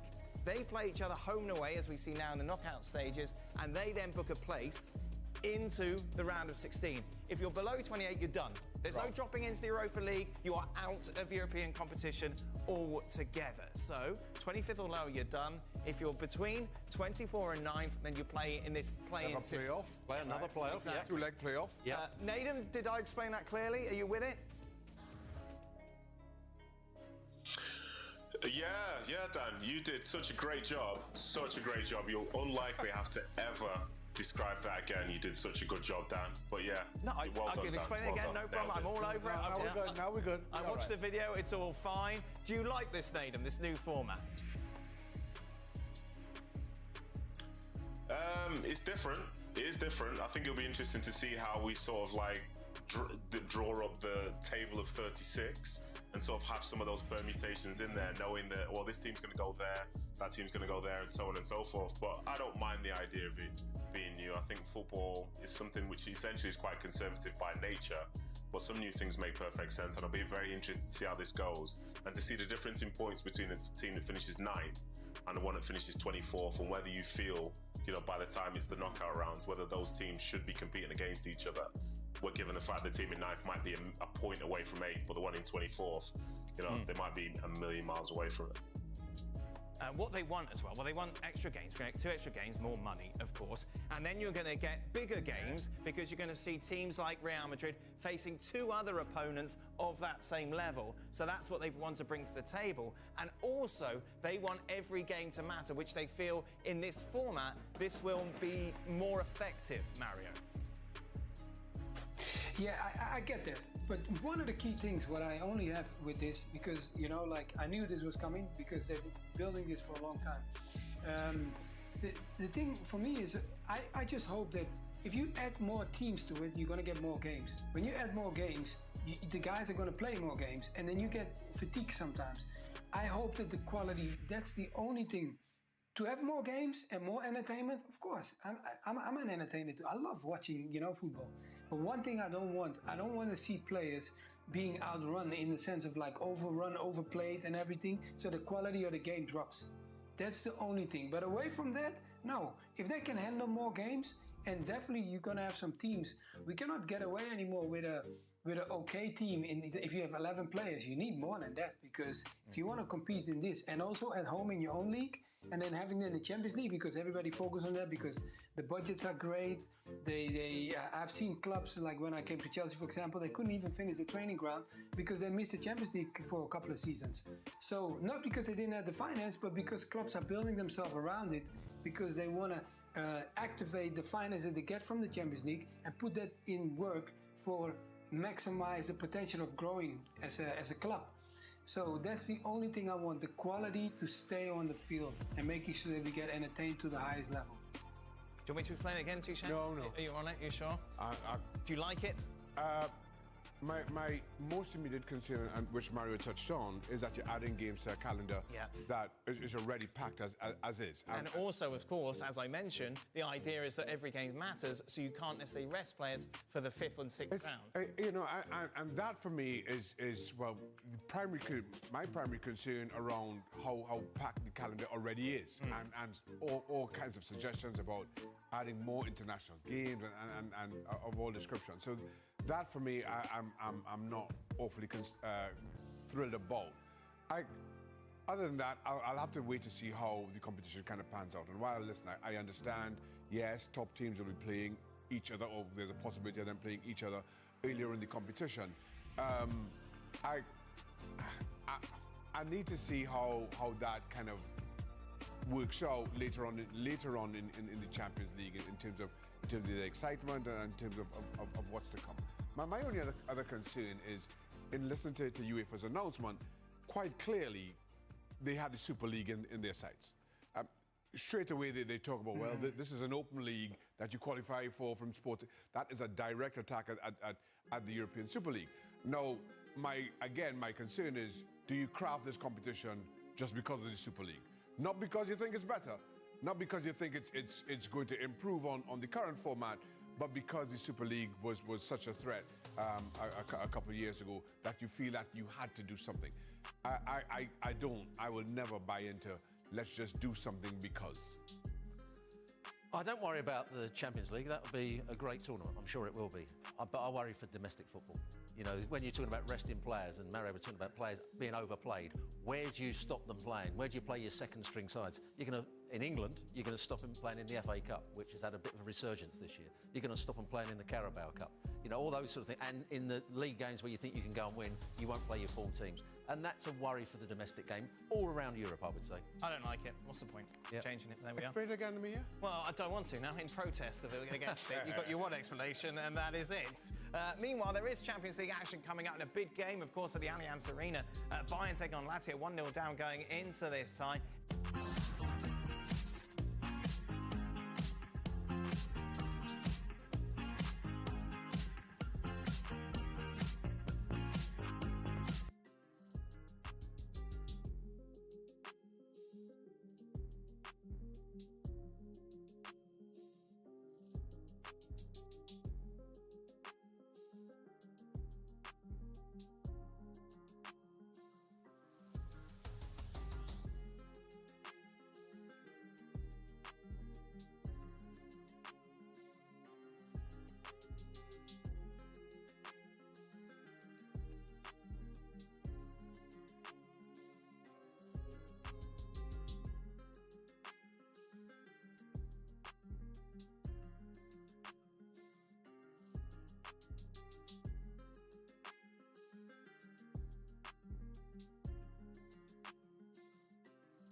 It's a football show. Let's turn our attention to the Champions League and a crucial game for Bayern Munich tonight.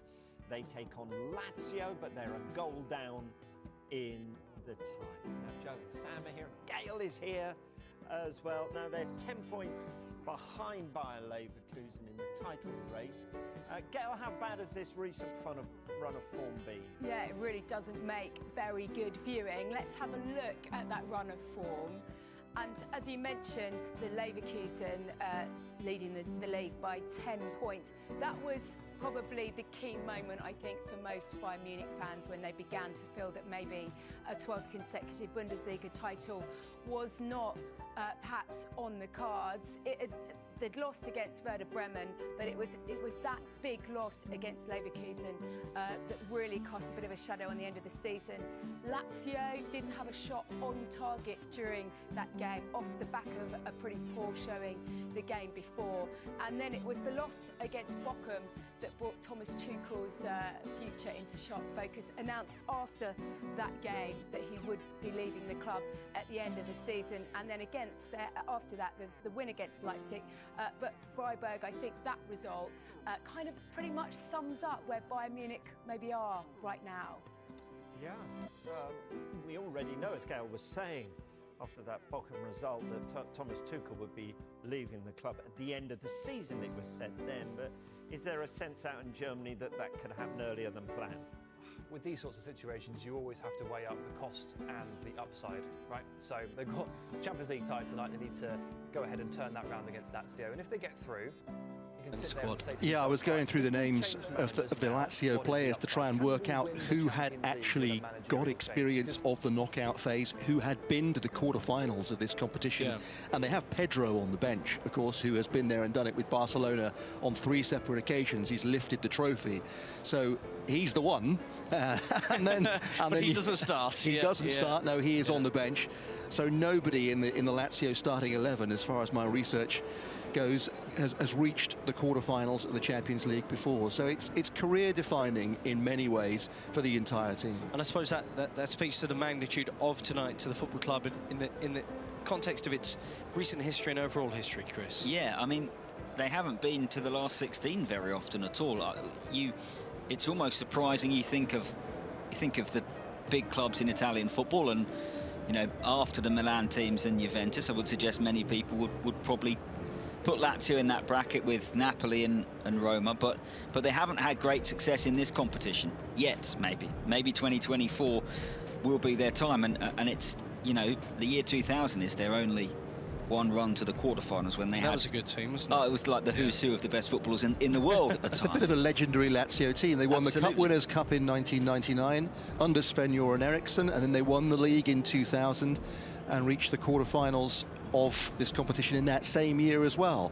And that, it reads like a who's who of those of us of a certain age. So Nesta, well, actually, both of us independently, me and Richard, wrote down some of the names from that team in our research. I went with Stankovic, Salas, the great Chilean striker, and Boksic, the brilliant Croatian. Yeah, I mean, I wrote down some names from the 1999 Cup Winners' Cup final, which included Christian Vieri, of course. Yeah. Pavel Nedved was there, Roberto Mancini. Yeah.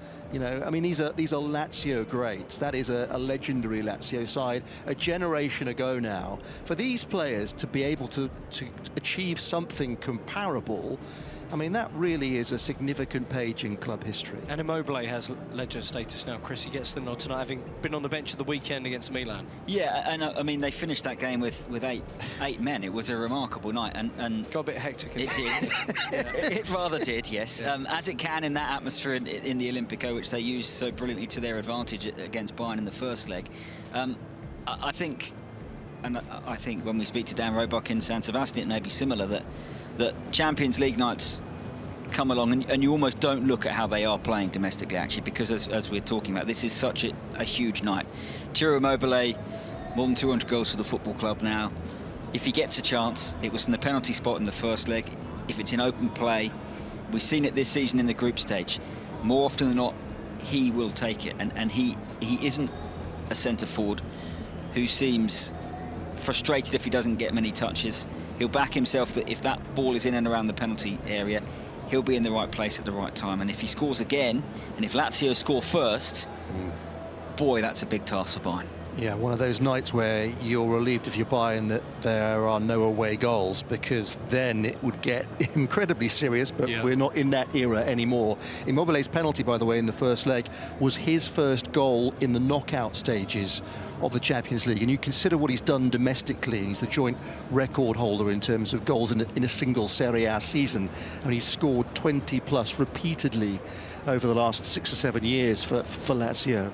But in terms of this competition, again, it just paints the picture of the lack of experience, even of somebody of this renown in this particular competition. So, yep, huge night. Bayern's goalkeepers, by the way, just stepping out of the football arena, mentioned Manuel Neuer, who's recently back from injury, of course, at the front of the pack in something resembling a tie-dye jumper as they make their way out for their pre-match warm-up. Let's focus on Maurizio Sarri next. He was really compelling in his pre-match press conference yesterday, saying we have to be courageous and determined, suffer and sacrifice. And when I think of Sarri teams, Richard, I think of that wonderful free-flowing Napoli Sarri ball team, the standard, the style of football he brought to Chelsea, and of course his success in his season at Juventus. But it sounds like there's going to have to be digging in tonight. Less expansive play and just trying to hold on to a lead here. What do you think? Yeah, I mean, he did also say we can't defend for 100 minutes.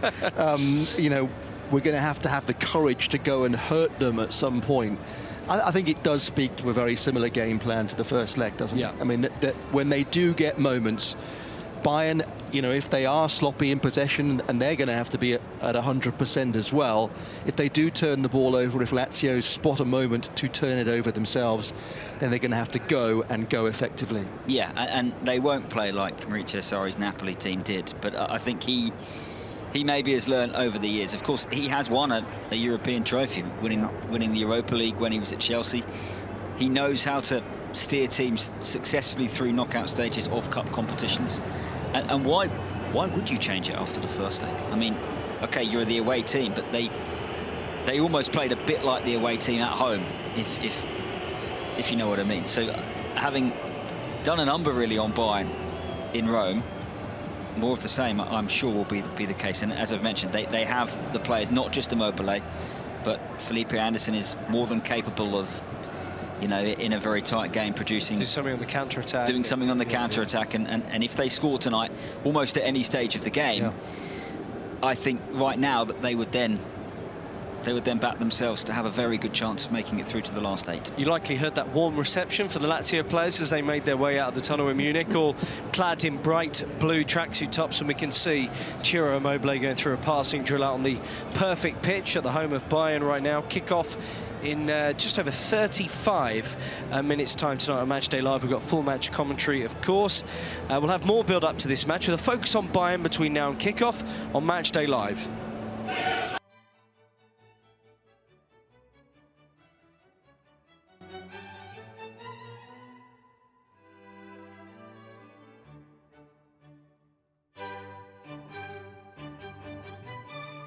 I don't think they're catching Bayer Leverkusen in the league, 10 points off. They're out of the cup. There's nothing to salvage, really, except for, the potential Champions League win. So is there a manager out there that they can bring in and say, yeah, let's go, let's go and win the Champions League, let's do a late charge? Now, if the answer to that realistically is no, which I suspect it is, what's the point in incurring even more costs in terms of moving on from Thomas Tuchel? So that's the decision at the heart of every move that a club has to make in this situation. Yeah, especially if that manager happens to be sort of on the way to a title. But we'll get on to that in a moment. Gail, we know just what is expected of Bayern Munich. They're expected to win even games against themselves, I think, most of the time, aren't they? And we've seen that recent run of form, but just put this in context, what are the other stats saying? How bad is this? Well, I think the very fact that they were hoping to win a 12th consecutive Bundesliga title shows you just how far they've fallen. These are the main points here. No team has made up a deficit of 10 points. You think last year when they were going head-to-head with Dortmund, you thought there was a chance. 10 points. He's lost 24% of his games. That's the worst run since 1991. 63% win rate, that's the worst since 2009. And any Munich fans looking for their side to overturn a deficit against Lazio in the Champions League. Tuchel has only won once in knockout matches. There's been a few embarrassing defeats in the Cup as well, so I'm not sure they go with a huge amount of confidence this evening. Yeah, and it's hard to work out, I would think, whether this is Tuchel or whether this is an ageing Bayern team. But we reported yesterday Xabi Alonso they have opened up talks with his representatives about going there. So make the case, Bayern or Liverpool for him. Or stay. Well, he could stay, but I think if you were going to go to one of those two teams, personally I would go to Bayern Munich. I just think it's very difficult to succeed in Klopp's footsteps if you go to Liverpool. I mean, what are you going to do that Klopp hasn't already done if you go to Liverpool? Unless you turn them into Manchester City, where they just win the league every year, which would be incredibly difficult to do, given that it doesn't look like Pep Guardiola's going anywhere.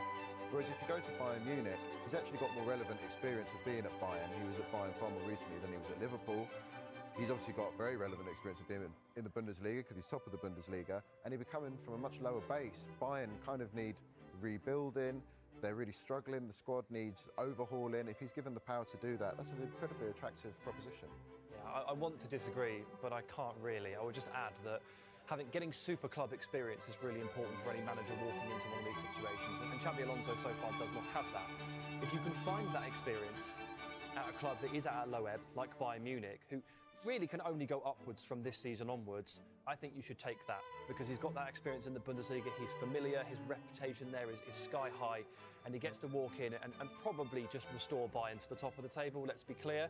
And then off the back of that, maybe ride out that post-Klopp period at Liverpool, wait for that to subside, and I think it's really important to do that. We've seen Unai Emery succeed Arsene Wenger, it didn't go well. We've seen David Moyes succeed Sir Alex Ferguson, it does not go well. It's really hard to do that. If I was him, I would avoid that and take that wonderful job at Bayern Munich, win a title, and then ask me again in a year. Yeah. In a year? Or two. Okay. Or three. Okay, so be the one after. The one after. The one after the one after. Well, okay, that's always a good one. And sadly, we run out of time. The question in my mind is it Bayern ageing or is it Tuchel? Bit of both. Bit of both. Bit of both, because Harry Kane's been okay.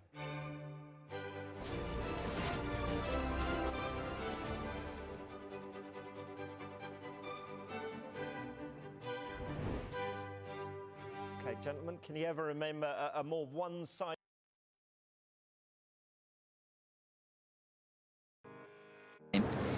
Might just help. They have pace all over the pitch, which I think is going to be important tonight, and in Kylian MBAPPE, they have one of the world's best strikers, and I think we heard the highlight mix there. He showed it. It was a very tight first leg where Real Sociedad had lots of chances, and then it was almost a poacher's finish. He was on the move, and he, having then broke the deadlock, you could feel the pressure lifting off the Paris Saint-Germain players' shoulders. They were then able to, I think, have more of a foothold in the game and ultimately then go and get that second, which, who knows, might be crucial.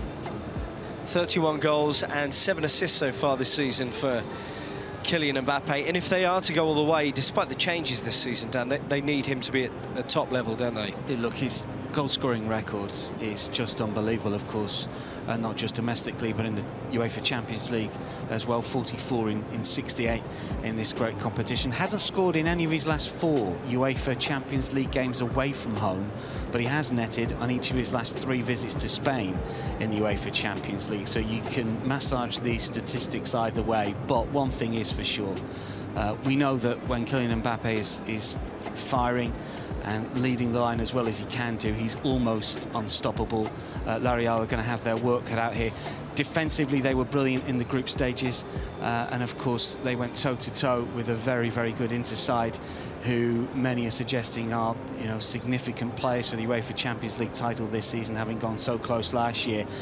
Real Sociedad are very, very good at home. The atmosphere is going to be something special here. It is building nicely, and Paris Saint-Germain are going to have to deal with that, and their record away from home in situations like this hasn't been good. We know that when they've travelled to Spain in the past, they have struggled. They don't need to win tonight, obviously, to progress, but they've only claimed success twice in the last 12 away games against Spanish opposition in UEFA Champions League, and they've suffered defeats in 6 of the last 8 when they've been to Spain. They haven't kept a clean sheet in any of those dozen fixtures, so it is teed up really well for L'Oréal to have a significant go at Paris Saint-Germain. Yeah, it is, and I don't think you can discount the importance of the home support. Just one on MBAPPE as well, Rob. I think Paris will back themselves to score with him in the team, and a bit like we mentioned with Lazio, actually, if that happens, it's going to take a Herculean effort to get beyond them. Luis Enrique has been speaking a lot about how they might need to learn how to play without Kylian Mbappe. Of course, his future is yet to be decided. One thing's for sure, he will be absolutely desperate to leave Paris Saint-Germain, if that happens, with a Champions League trophy. And nights like this are going to be crucial, of course, to that. So expect something from him tonight, but I think expect a cracking second leg in that time. Remember, Real Sociedad need to win by at least 2 goals to go through tonight without the need for penalty kicks. As we've mentioned, they're boosted by the return of starman Mikel Oyarzabal, who missed the first leg through injury, which finished 2-0, of course, to Paris. As Phil Blacker reports, he can't wait to taste knockout stage football in the Champions League for the first time. Mikel Oyarzabal's importance to Real Sociedad can't be underestimated. He's L'Oréal's captain and top scorer, a local boy who will do anything for his people. We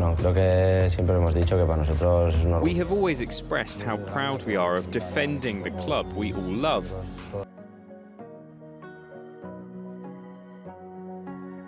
First half in a Premier League match. Yes, I can.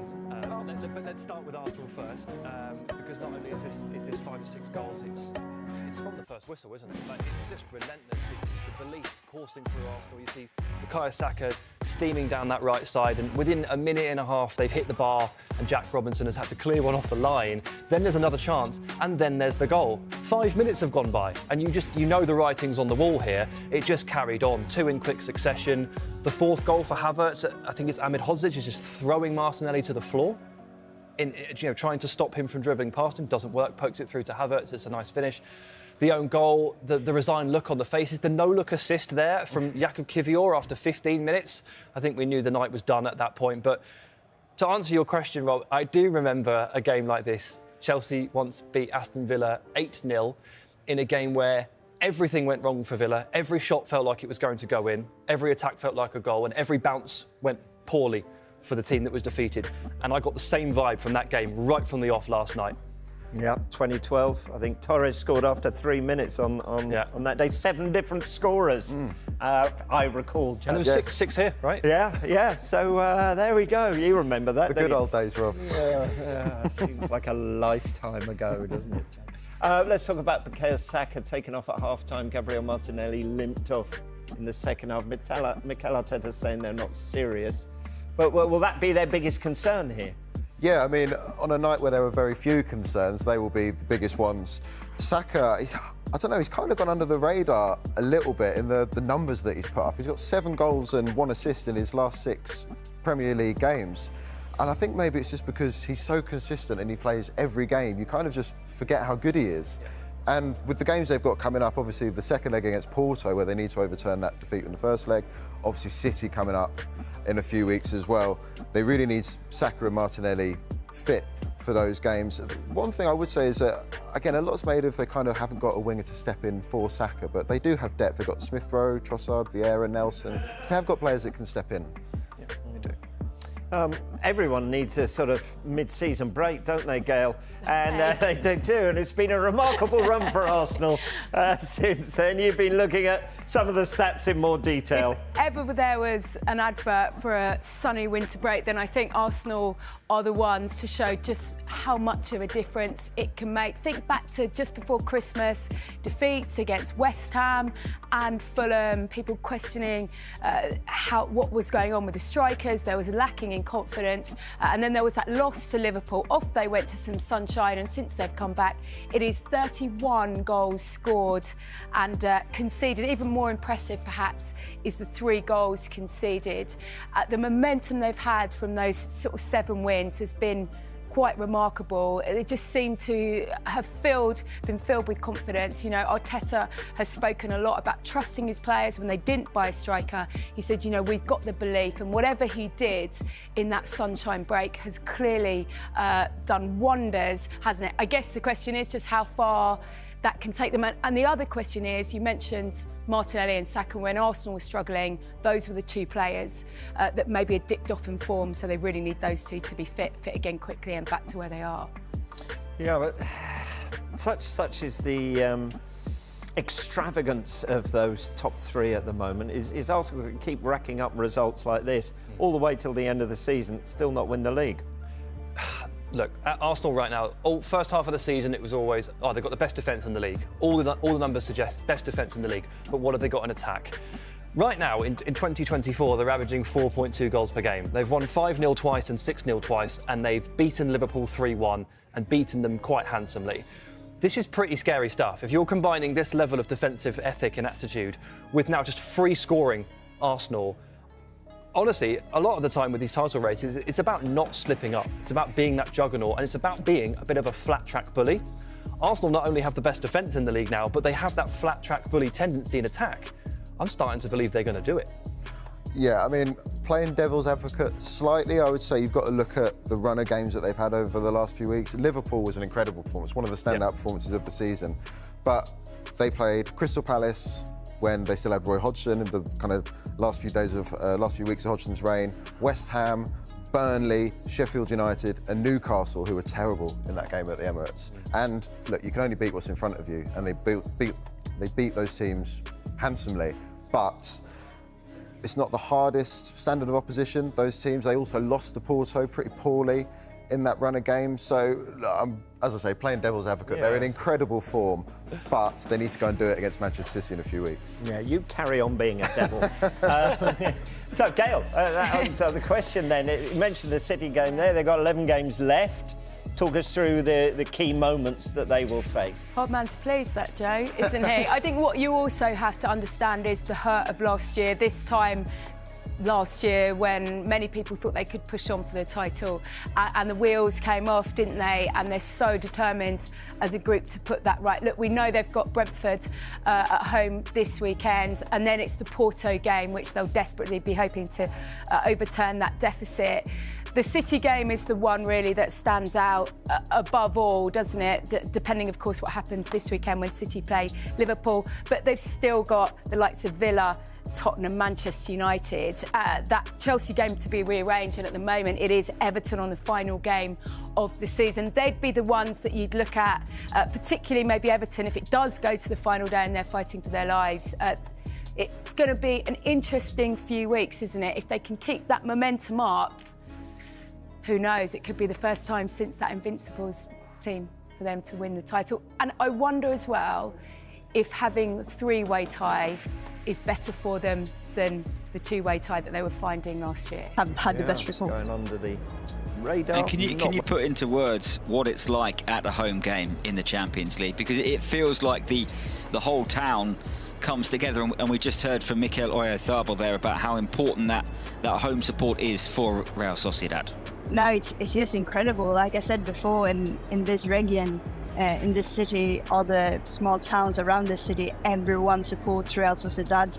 They don't have a second team. It's only about this club, and the players, the majority of the players that are from here feel the same. We had Emmanuel Alguacil saying, being asked yesterday about when they got knocked out of the cup, how that felt for him, and he was like, well, I'm a supporter of Real Sociedad, so I've heard just as much as all the fans in the stands. And I think that as well for the supporters, they feel so connected to this club because the players on the pitch are just like them, the coach is just like them. It cares much about the club as they do, and he just creates this electric atmosphere in here because they're all really, really in this together. And for them, it hurts as much when they lose, and it's the biggest joy in the same way as the win. It's not just winning for any club, it's winning for your club, and you can really notice that in the stadium. It was clear listening to Luis Enrique yesterday how concerned he is about a second leg defeat, about the game being turned around. So if La Real were to score first, Alexandra, would you give them a good chance of turning the tie around and getting into the quarterfinals? Definitely. I think it's all about who scores the first goal. If Real Sociedad manages to score the first goal, then they are as much in it as PSG almost. They is with it meaning as much as it does, and their struggles has been scoring goals. But if they get one goal, then that kind of relieves itself as well a bit within the squad.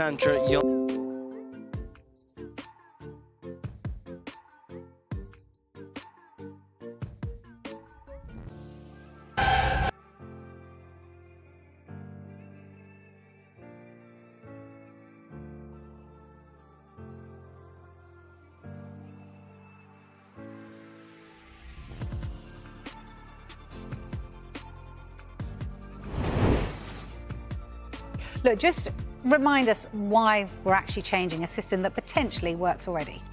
The simple answer is the European Super League. A couple of years ago, there was a threat of a new breakaway Super League. A lot of the big clubs wanted to join the breakaway. So they put pressure on UEFA to change the Champions League because they're not happy with it as it is at the moment, especially the group stage, because there are quite a lot of games where there's not a lot riding on them, where you know, for instance, that the top sides are going to get through the group stage pretty easily. And also, there's pressure on UEFA because clubs want to play more games because they want to make more money, even though you hear a lot of managers and players. Yeah, you hear managers and players saying we don't want to play more games. The people who own the clubs certainly do want to be playing more games and making more money. So that is the background to why we've had these changes. For what it's worth, I think the new format is an improvement on what we have at the moment. I think it will be more interesting. It will have better, more competitive games. But I think it's going to take a lot of getting your head round because it is complicated having one league of 36 teams. I mean, the league is so big that you can't fit it on one TV screen. You know, we're going to have to show the top and then the bottom. But I think if you invest a little bit of time into getting your head around it, you'll understand it, especially once the competition actually starts. And then I think it could be a winner for UEFA. Could be a winner, for UEFA. So are the clubs happy? I mean, the owners potentially happy, but would the fans be happy? They've got to travel more. Is it 8 group games rather than 6? Is this good news for fans or bad news? Sorry, I think the clubs are happier than they are at the moment because they will have more games. In total, in the whole Champions League, there's going to be an extra 64 games. So we're going to go from a total of 125 games to 189 games. But each club is guaranteed to play 8 games. At the moment, that's 6. So the clubs, I think, will be happy because they've got 2 extra games. And the way the format works in the league phase is that you will play 8 games against different opponents. At the moment, you're playing home and away in the group stage against the same team. That's not going to happen. So you'll have a variety. And also, the league phase will be seeded into 4 pots. And you're guaranteed to play against 2 teams in each pot. So you'll play 2 games against the best 8 teams, 2 games against the next best 8, 2 games against the next best 8, and 2 games against the 8 weakest teams. So you get more variety of competition and you'll get better games between the big sides as well in the initial league phase.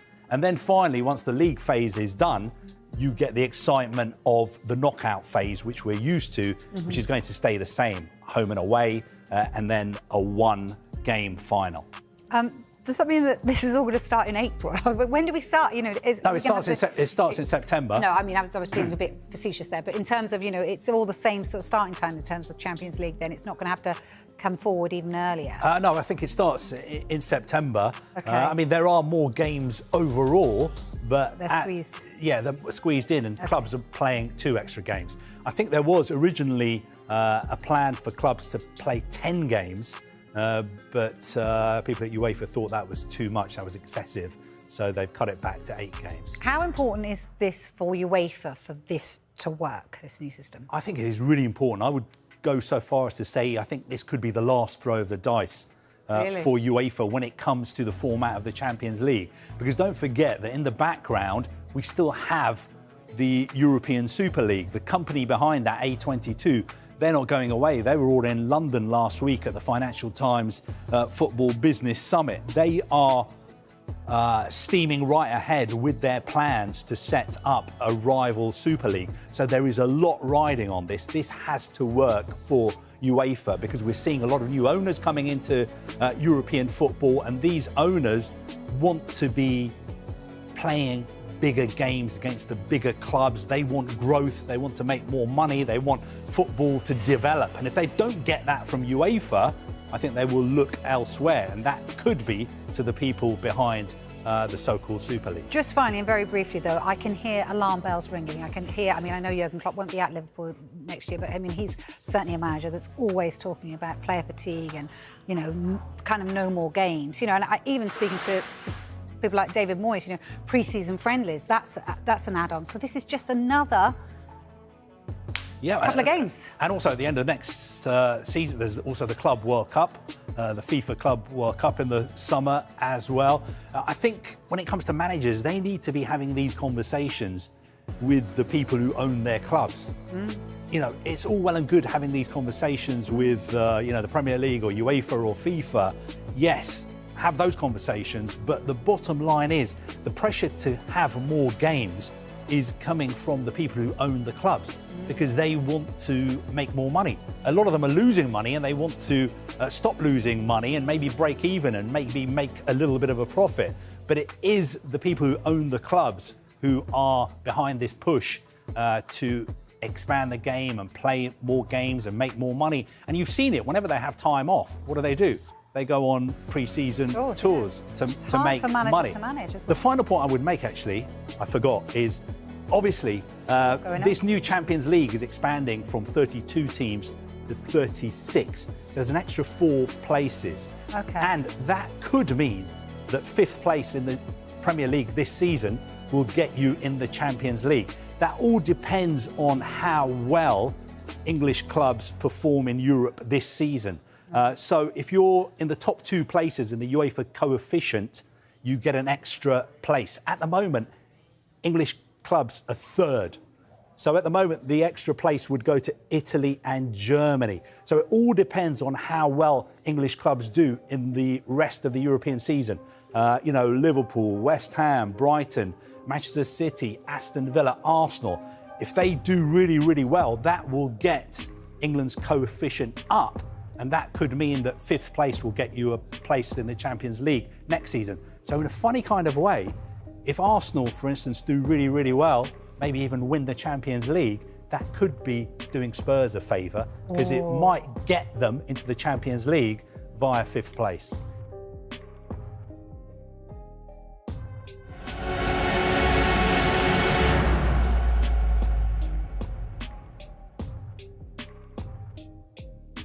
Oh, trash versus trash. Bayern minus 398. Lazio plus 1,050. I mean, that is just unbelievable for the away side, but they don't look good at all. And Bayern, well, they cannot buy a win. Bayern at minus 1.5 at minus 130.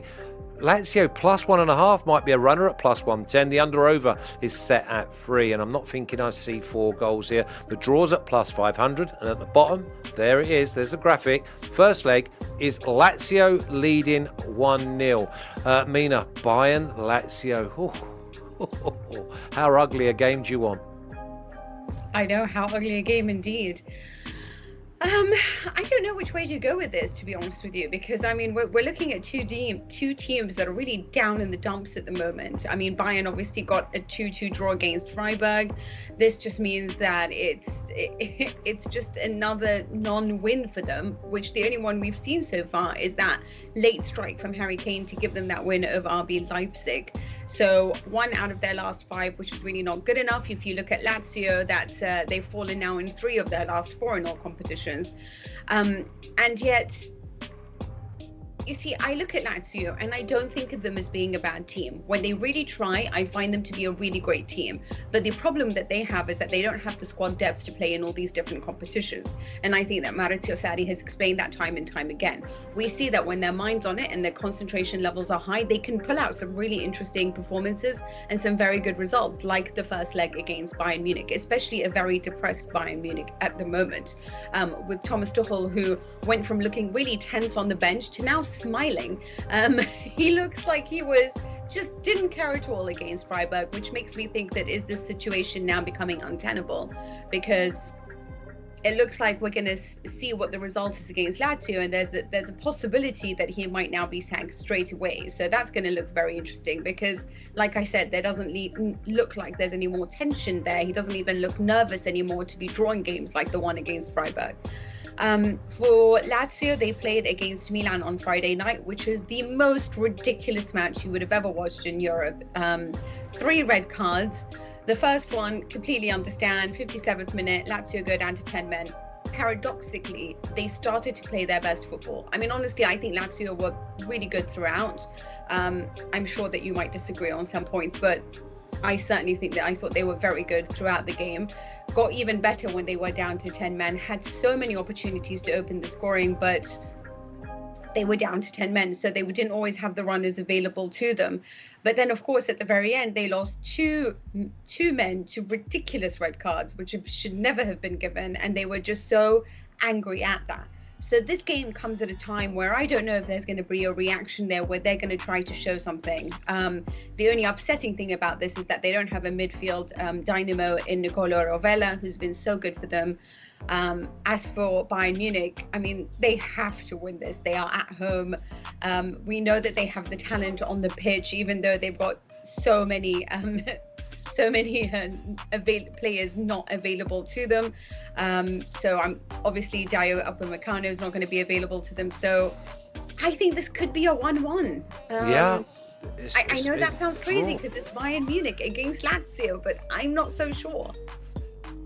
I tell you what, 1-1 might be pushing the boat out. I'm thinking the under 3 goals. I don't see 4 goals. Yeah, First of all, under 3 is better. Under 3 is better. Yeah, because I mean it's one of those. But Bayern, for me, they've only got like 3 or 4 players. They've got Musiala, they've got Kimmich, they've obviously got KANE, who's a natural finisher, and they've got a goalkeeper. The rest of them, throw them in a pot. I wouldn't give you 2 bob for any of them. Lazio, though, they take a 1-0 lead. Marco here. But before I come to you, Mohammed says, "What's up? I missed like 5 months. Was it jail? Was you in jail? Where have you been for 5 months? Declare, please." I was going to write, did you get done for some other offence? But why have you been away for 5 months? I mean, it's unbelievable. You can get us on your phone. He's been down a mine or something. Mark, I want still Mo. Make sure you type in. I want to know where you've been. Mark O'Hare, what a dour game. And Lazio are just the right type of side, like the sides that Bayern have been failing to beat, by the way.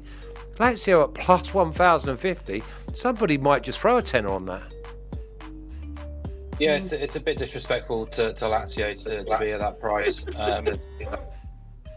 Yeah, the first leg in Rome, I don't know why, I just assumed Bayern's kind of muscle memory of playing in Champions League knockout ties would kind of come to the fore, and we'd see a strong side, a strong performance, their ability to sort of turn it on and flex their muscles in the competition. Has always been the case, like in the last decade or so. Even if their Bundesliga form hasn't been brilliant coming into the spring, they've managed to turn it on when necessary. But it really wasn't the case in Rome. They failed to have a shot on target. Very poor performance. Although Harry Kane missed that presentable opportunity in the first half. If that goes in, it could have been a different story. But since then, we've had the Tuchel news. We've seen them lose at Bochum, beaten Leipzig in the last minute with a pretty unconvincing performance, and then coughing up that lead against Freiburg on Friday night. So. It's difficult to know really where they're at. It's certainly not in a positive position. There seems to be an uneasy atmosphere around the club and the playing staff at the minute. And team news-wise, you're looking at Kim alongside either Dyer or De Ligt. There's no Mazraoui, Sarr or Boye. So, you're looking at Kimmich or Leimer at right back again. So they are get-atable here for Lazio. The issue I have with Lazio really is just when they have gone away to teams who play high-intensity football, they have tended to crumble a little bit. We've seen Inter, Fiorentina, Atalanta all kind of put them to the sword a little bit in recent weeks. They've already lost away a final at Atletico in the group stages. I didn't think they were convincing at all away at Celtic either, and their domestic record at the top 8 is 5 defeats and 6. So big ask here for Lazio, but the question mark is still against Bayern Munich's name. Can they really sort of improve dramatically on what we've seen so far in the last couple of weeks or even months, really? So I think there's no way I can trust Bayern at those kind of prices or even that kind of handicap. So I did look at the under 3 goals, and it was a strong kind of consideration, but I've kind of gone against it in the end, just because I don't really want to cheer on a knockout game when Bayern are trailing and Bayern having to sort of push the game and sort of have to sort of wait on either 0, 1 or 2 goals for a profit. I think we probably will see at least 2 goals, possibly 3, because I do think Lazio have a puncher's chance here of at least getting on the score sheet. But I think Bayern minus 109, minus 109, Marco here. What for? Lazio to score. Lazio to score. Yeah, I mean that's the kind of price that would appeal more than backing under 3 goals. But the price I kind of went for in the end was around Musiala, who you guys have mentioned already. He's bigger than plus 200 just to score, and it's not just because he scored that beautiful goal on Friday night. Stunning footwork, kind of bamboozled the Freiburg defence and weaseled his way through and finished really well. He's actually 3rd in Bayern's squad for expected goals accumulated this season. There's doubts over Sané's fitness still. His form's dropped off a cliff in 2024. So you're basically looking at Harry Kane as the main man, and then Musiala as the sort of next best. And Bayern's goal expectancy in this game is 2.45. So obviously Kane takes up a huge chunk of the market, but Musiala is almost your next best option. And so for sort of plus 200 and the Bayern side who are expected to score at least 2.5 goals here, it just feels a bit too big, really. And he's kind of found form recently in the last couple of Bundesliga games, and he's been close to his best in Champions League football too. He's contributed in almost every game. So I'm going to have a little stab at that price, just because I don't really want to get involved in either team, either handicap or the goal line. But if I was to have a play on those traditional markets, it would be Lazio to score. Yeah, I thought the draw half-time might well be a runner as well, because I fancy Lazio will sit in, try and frustrate, because we're not talking about a dynamic Bayern, and if we are, and we witness it, then what have they been doing in the last 6 weeks? Because they haven't broken sweat, they've not been confident, and if it wasn't for Musiala, Kimmich, Kane and Neuer, they would not have picked up any points anywhere, because even when they beat Leipzig with the 2 late, unbelievable left-foot finishes from Harry Kane, they were second best for the majority of the game. There was something else I want to say as well. Musiala, for me, Musiala, Bellingham, Foden, 3 of the future of world soccer for me. Just head and shoulders above. I just love them all.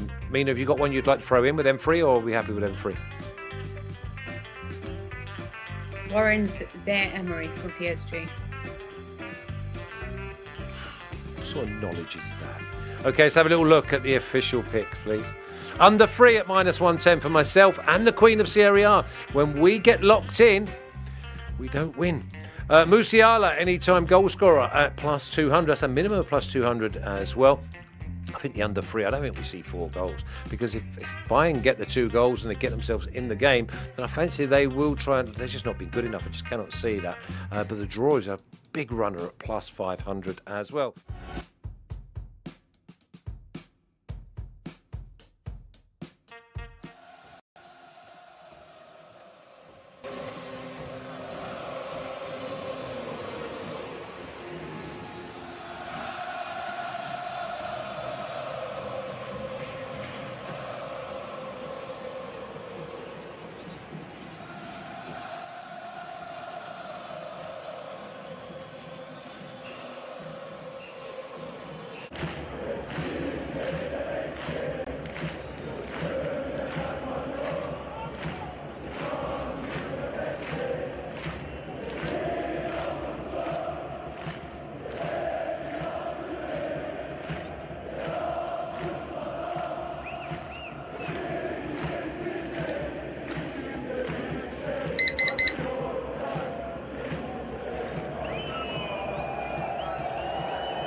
commentary from a packed arena in Munich. What a game on the way.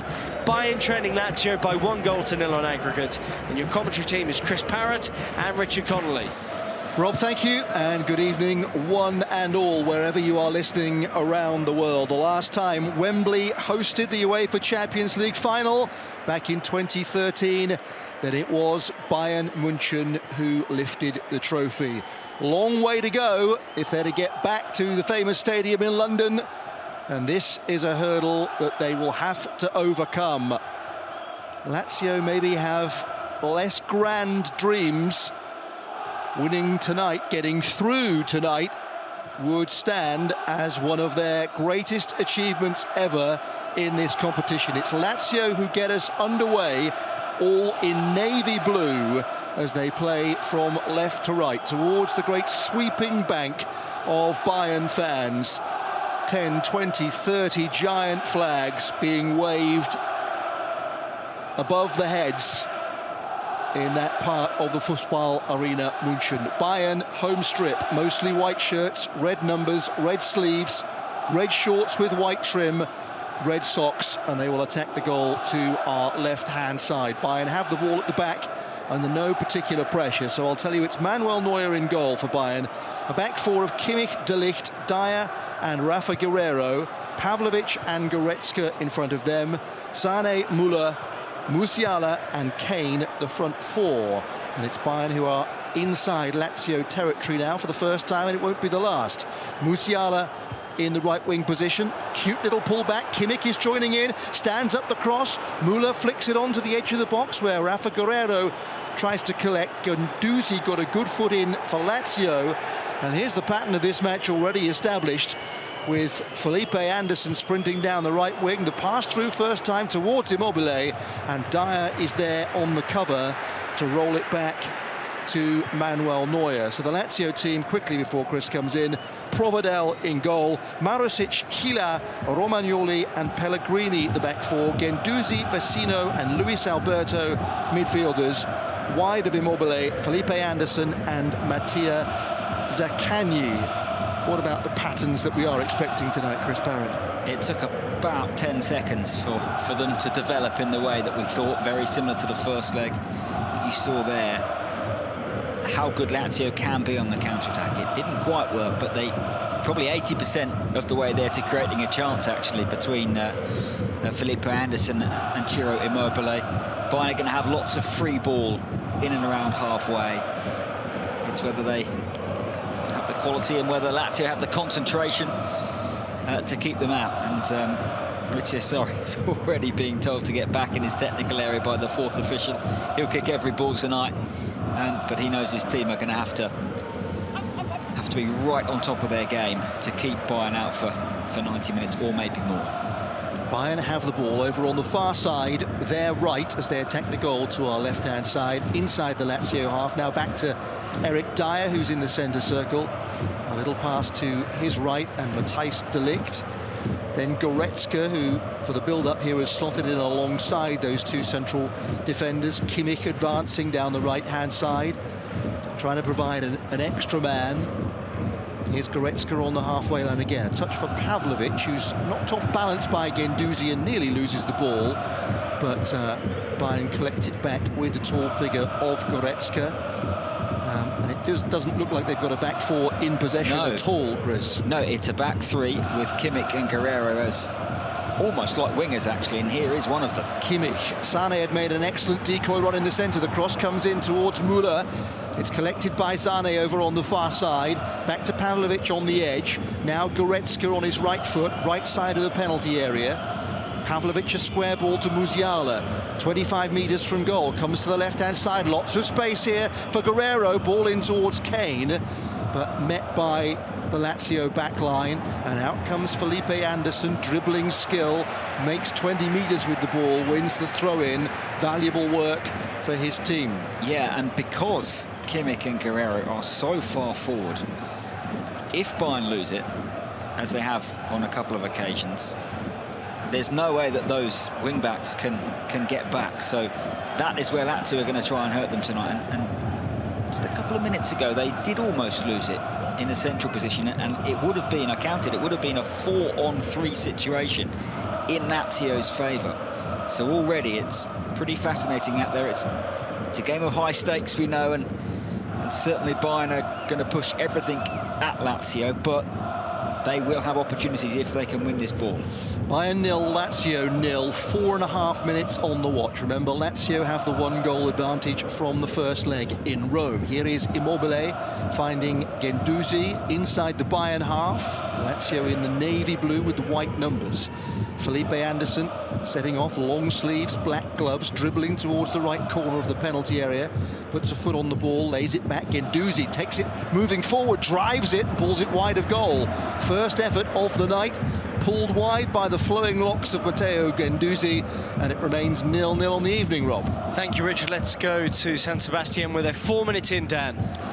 Yes, an injury very early on to Hamari Traore, who raced inside the Paris Saint-Germain penalty area before being caught by Lucas Beraldo. Injured an arm, he's okay now, he'll want to stay on. Last goal that he scored was for former club Rennes. It was a winner against Paris Saint-Germain. He's okay to continue, no goals in the early exchanges. Thank you very much, Dan. A reminder to get in touch, hashtag MatchDayLive on X. Still waiting for the first goal of the night, Richard. Here is Musiala, though, for Bayern, trying to do something about that. He's found Muller, advanced position, really good ball, Zane straight at the goalkeeper. And there is Ivan Provedel in action for the first time. And that is Bayern's first shot on target, not just of the evening, but of the entire tie. Very good sign for them. It was a relatively comfortable ball, which completely split Lazio open, really. Moller had picked up a lovely position, but at the other end, here come Lazio. Guendouzi on the move once again, moves it to the right-hand side to Anderson. Back it comes to Guendouzi on the edge. Lovely little ball into the penalty box. The chances here. Luis Alberto gets the cross in at the second attempt. Hacked away by Bayern somewhat anxiously. But Luis Alberto wasn't a great distance from Manuel Neuer's goal when he picked that ball up. He was not. And again, we saw Lazio being able to push forward and have a really good opening with Bayern players trying desperately to run back, but they are committing so many forward, Bayern.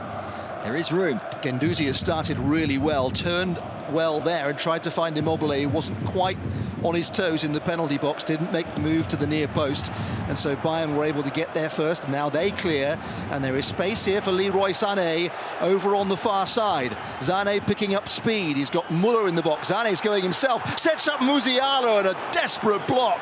Two defenders threw themselves at that. Mario Gila might have been the one who made contact, and it spun away for a Bayern corner. If this remains at the same tempo, it's not going to be 0-0 for long. There's going to be a goal at one end. That is a fantastic block. Bayern are finding lots of spaces, more tonight, I would suggest, in 7 minutes than they did in 90-plus minutes at the Olimpico. But at the other end, there's some gaps as well. Two good chances. That Sané one was a very good one. And we're going to have a delay to the corner. I think, Richard, when he looks it back, he'll be a bit disappointed that it was straight down the throat of Ivan Provedel, because there was an opportunity for maybe to find the corner. Kimmich's corner, it is high towards Eric Dyer. I think it actually was headed down by Matthijs de Ligt in front of him, and it deflected off his head and way wide of goal and out for a goal kick to Lazio. 8 minutes on the watch then, still Lazio lead by a 1-0 on aggregate. One little vignette to bring you. You'll have an image, I'm sure, wherever you're listening, of Maurizio Sarri pacing around his technical area, or even out of his technical area, as Chris said. When 4 minutes were on the watch, I noticed Sarri glancing down at his forearm to check the time. 4 minutes, and he was looking at his watch to see how long they had to go. And he's down there, unshaven as usual. His glasses kind of in a middle position on the top of his forehead. Oh dear, he'll have ants in his pants for every single second tonight, Maurizio Sarri. 0-0, his team has started pretty well. They are posing a threat, as Chris Parrott alongside me has said, and they've defended with great commitment so far, although Bayern will be encouraged themselves at their ability to find space in the Lazio penalty area. They created chances in the first leg, and in the first half of that first leg, felt they should have been in front. Didn't score, and the rest is history. Here is Musial. What footwork there to get away from the challenge, but then he lost his footing and was unable to stay upright. So Lazio can bring it away with Luca Pellegrini down the left-hand side, and his ball after Zaccagni, who collects it on the left corner of the penalty box. Zaccagni lays it back to Luis Alberto, tries his luck. It's blocked by Pavlovic, who got out to him quickly. Felipe Anderson now on the near side of the Bayern penalty area with Guendouzi. The two have combined well, and Guendouzi seemed to be knocked over there by Musiala, and that will be a Lazio free kick in a very advanced position. Yeah, so often we sing Musiala's praises. That was a little unnecessary, that challenge. Guendouzi had it. He didn't really have anywhere to go, and it was a foul, and it's given Lazio a set piece in line with the edge of the penalty area on their right-hand side, an opportunity to send some of the defenders forward, and that was a little unnecessary from Bayern's perspective. He started well, Musiala, but he has put his team on the back foot here. Pressure on Bayern. Luis Alberto takes the free kick, takes it well. It's a good defensive header back there by Leon Goretzka. Comes out to Immobile on the corner of the penalty area, taken on by Pellegrini. The challenge comes in by Kimmich, and it will be a Lazio corner over on the far side there left. Pellegrini played that excellent ball forward to Matthias Zaccagni as well. I think that is a key battle, the pace of Zaccagni against Kimmich tonight, particularly on the counter-attack, and that was the phase of play which has ended with this corner kick. It's the first of the night, and it is a Lazio one, hence the whistles from the Bayern supporters. Luis Alberto shaping for an in-swinger here from the left-hand side, hits it in with pace, and at the near post it was Thomas Müller with the clearing header, good one, and Bayern are on the march out of their penalty box here, lifted back in by Lazio, headed away by De Ligt, not conclusively, chipped back in by Lazio, and it very nearly came to Matthias Vecino, making a run through the advancing defence, and it was a leg snaked out by Dyer that got that ball away. It's a very important piece of defending from Eric Dyer, because Vecino would have got there, and then he would have only had Manuel Neuer to beat. Brilliant defending from Dyer, but again, both teams going forward look very threatening. Lazio have given it away in their own half. This is Sané on the move. Navy blue shirts all around him, and he can't see a way through. And it's Guendouzi bringing it out for Lazio, and then spinning really effectively and finding the ball forward here. And there are options for Zaccagni, but he couldn't find a good one. Block was made to his pass by Pavlovic. And the young man, starting in the Champions League for the first time, pushes the ball out to the far side where Thomas Müller is waiting, and Bayern will start building again. UEFA Champions League match day live. We are 12 minutes in, and there are no goals in the Fußball Arena München just yet. A packed house of 75,000 watching on. Here's Joshua Kimmich over on the right-hand side. Lazio leading the tie, remember. Immobile's penalty in the second half at the Olympico 3 weeks ago. Now on the near side is Rafael Guerreiro, the Portugal international. KANE has come wide to collect it, looking for a pass infield to Musiala. That's bounced off Felipe Anderson for a Bayern corner on the left-hand side. KANE trots away contentedly towards the penalty box to try and get his head on the end of the delivery here. Won that really out of nothing, Harry Kane, and he has had very few touches of the ball so far. It's good centre-forward play, even if he'd come out to the left wing position to win it. And again, it's given De Ligt and Dyer the opportunity to move forward. It's been pretty opening the first 13 minutes. Still no goals though. Bayern's corner, just being forced to adjust the position of the ball in the quadrant. Kimmich is going to swing this one in from the Bayern left-hand side. He's not, it's gone back to the corner for Musial, who strikes it, and Provedel bats away the ball with both fists to safety on the far side. De Ligt has picked it up, tried to cross, the cross was blocked. One back by Sané on the right corner, and he goes for a spectacular shot, sends it over the corner of post and bar by some distance, and it's 0-0, Rob. Thanks, Richard, to San Sebastian. Dan Roebuck. Big opportunity for Paris Saint-Germain just a few moments ago. Brilliant run by Kylian Mbappe over on the left-hand side. Beat his man, squared for Bradley Barcola, and from close in, it was a reaction stop from Alejandro Romero. Didn't know too much about it, the La Real keeper, but did well to keep it out. La Real have had 1 or 2 opportunities themselves. Le Normand header that was comfortably saved by Donnarumma. But Paris Saint-Germain have started promisingly here, and interestingly, it's Barcola on the right-hand side, Mbappe on the left, and Dembele through the centre at the moment. 13 minutes in, Real Sociedad nil, Paris Saint-Germain nil. And back in Munich, no incident of note. As Dan was speaking to you there, we'll keep you across, of course, the best of the action from both of these crucial ties tonight. First quarter-finalists to be decided this evening. Bayern nil, Lazio nil. Here's Harry Kane out by the corner flag, got bundled over there, but nothing given by the officiating team, who are from Slovenia. Give a first mention of the night to Slavko Vincic, who is tonight's match official. He actually refereed the Providel game on match day 1, where the Lazio keeper got that headed goal right at the end. It proved to be a very important point in the context of the group as a whole. They finished eventually second behind Atletico Madrid and ahead of Feyenoord and Celtic. Bayern on the ball.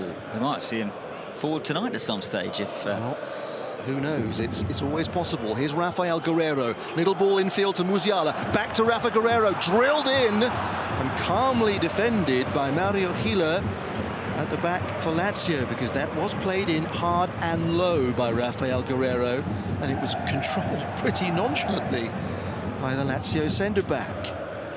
Rafa Guerreiro's on the ball once again, the ex-Dortmund man. And there are 1 or 2 of those out there. Immobile I'm thinking of in Lazio ranks for 1. Here is Sane picking it up deep, finding Kane in the D on the edge of the box. Kane! And it's just wide. The kind of position from which we often see him shoot, with the instep, curling the ball past the goalkeeper's left hand. He dived, it got deflected actually, it might have been heading in, it got deflected and it went narrowly wide. Kane close for the first time, still 0-0, corner then. And Kimmich is about to take, although he's being told by the referee to hold on. The referee's bringing a watch to the near sideline. We need a change of equipment here for the referee. If it's anything like my watch, the battery will have gone. It'll need charging. That's when you need a mate like that who had the spare. Excellent work. Yeah, I mean, they are prepared for all eventualities, aren't they? Simply provided with a new watch, which presumably was set to go on 0-0 at the time the match started as well. Why wouldn't it have been? That takes some planning as well. It does. Nothing left to chance. Are the players as well drilled? Kane, Goretzka, Dyer, Müller all waiting. It's a very high corner. De Ligt is up, hit the top of his head really, and then away by Immobile, picked up by Zane, deep position, little feint. Zane almost to a shooting position, nearly found a brilliant pass actually. I was fooled, I thought he was going to hit it, but then he moved it out to the right-hand side, and only a stretch from the Lazio defender kept it at bay. Bayern have it back in their own half now, and the threat has passed for the time being. 0-0, 1-0 Lazio over the 2 legs. Bayern, of course, have to score this evening to have any hope of progression, and as you know well by now, if Bayern win by a 1-goal margin, whatever the score will go to extra time, and then there's the prospect of you-know-what after that. Bayern ball inside their own half with Eric Dyer. Big diagonal from Dyer out towards Thomas Müller, the most decorated player in German football history. With a list of trophies it would take me all night to reel off. But he couldn't really make anything of that diagonal pass, and it's a throw to Lazio in the left-back position. Lazio just taking their time for maybe the first time. A little drying of the ball on his shirt by Pellegrini, although in his defence there is light rain falling in Munich, and there has been since the players came out. So it is a wet ball, understandably, and they've got themselves a free kick. Little nudge by Kimmich on Zaccagni inside the Lazio half, and a chance for them to take more time out of the clock. Yeah, and every one of those small moments will be a small victory, I think, Richard. And you mentioned whether it's a very chilly night, it's the time of year where if you're in the south of Europe, it's glorious at the moment, but it feels like winter at the moment in Munich. We've had the opening goal of the night. It's come in Spain. Your commentator is Dan Roebuck. Dembele looking for Kylian Mbappe, who's got the pace to keep it in play. Mbappe inside the penalty area. Still Mbappe, a twist and a turn. Gets the shot away, finds the corner brilliantly. Kylian Mbappe for Paris Saint-Germain. An individual goal of real quality from Paris's main man. Well, he scored the breakthrough goal against La Real in the first leg in the French capital. And it's the visiting supporters in San Sebastian who are going wild at the moment. All his own work, as so often it is with Kylian Mbappe. Dembele played him in. He had an awful lot to do, but a twist and a turn, and just got half a yard inside the La Real penalty area to find the corner beyond Alejandro Romero. It is Real Sociedad 0, Paris Saint-Germain 1.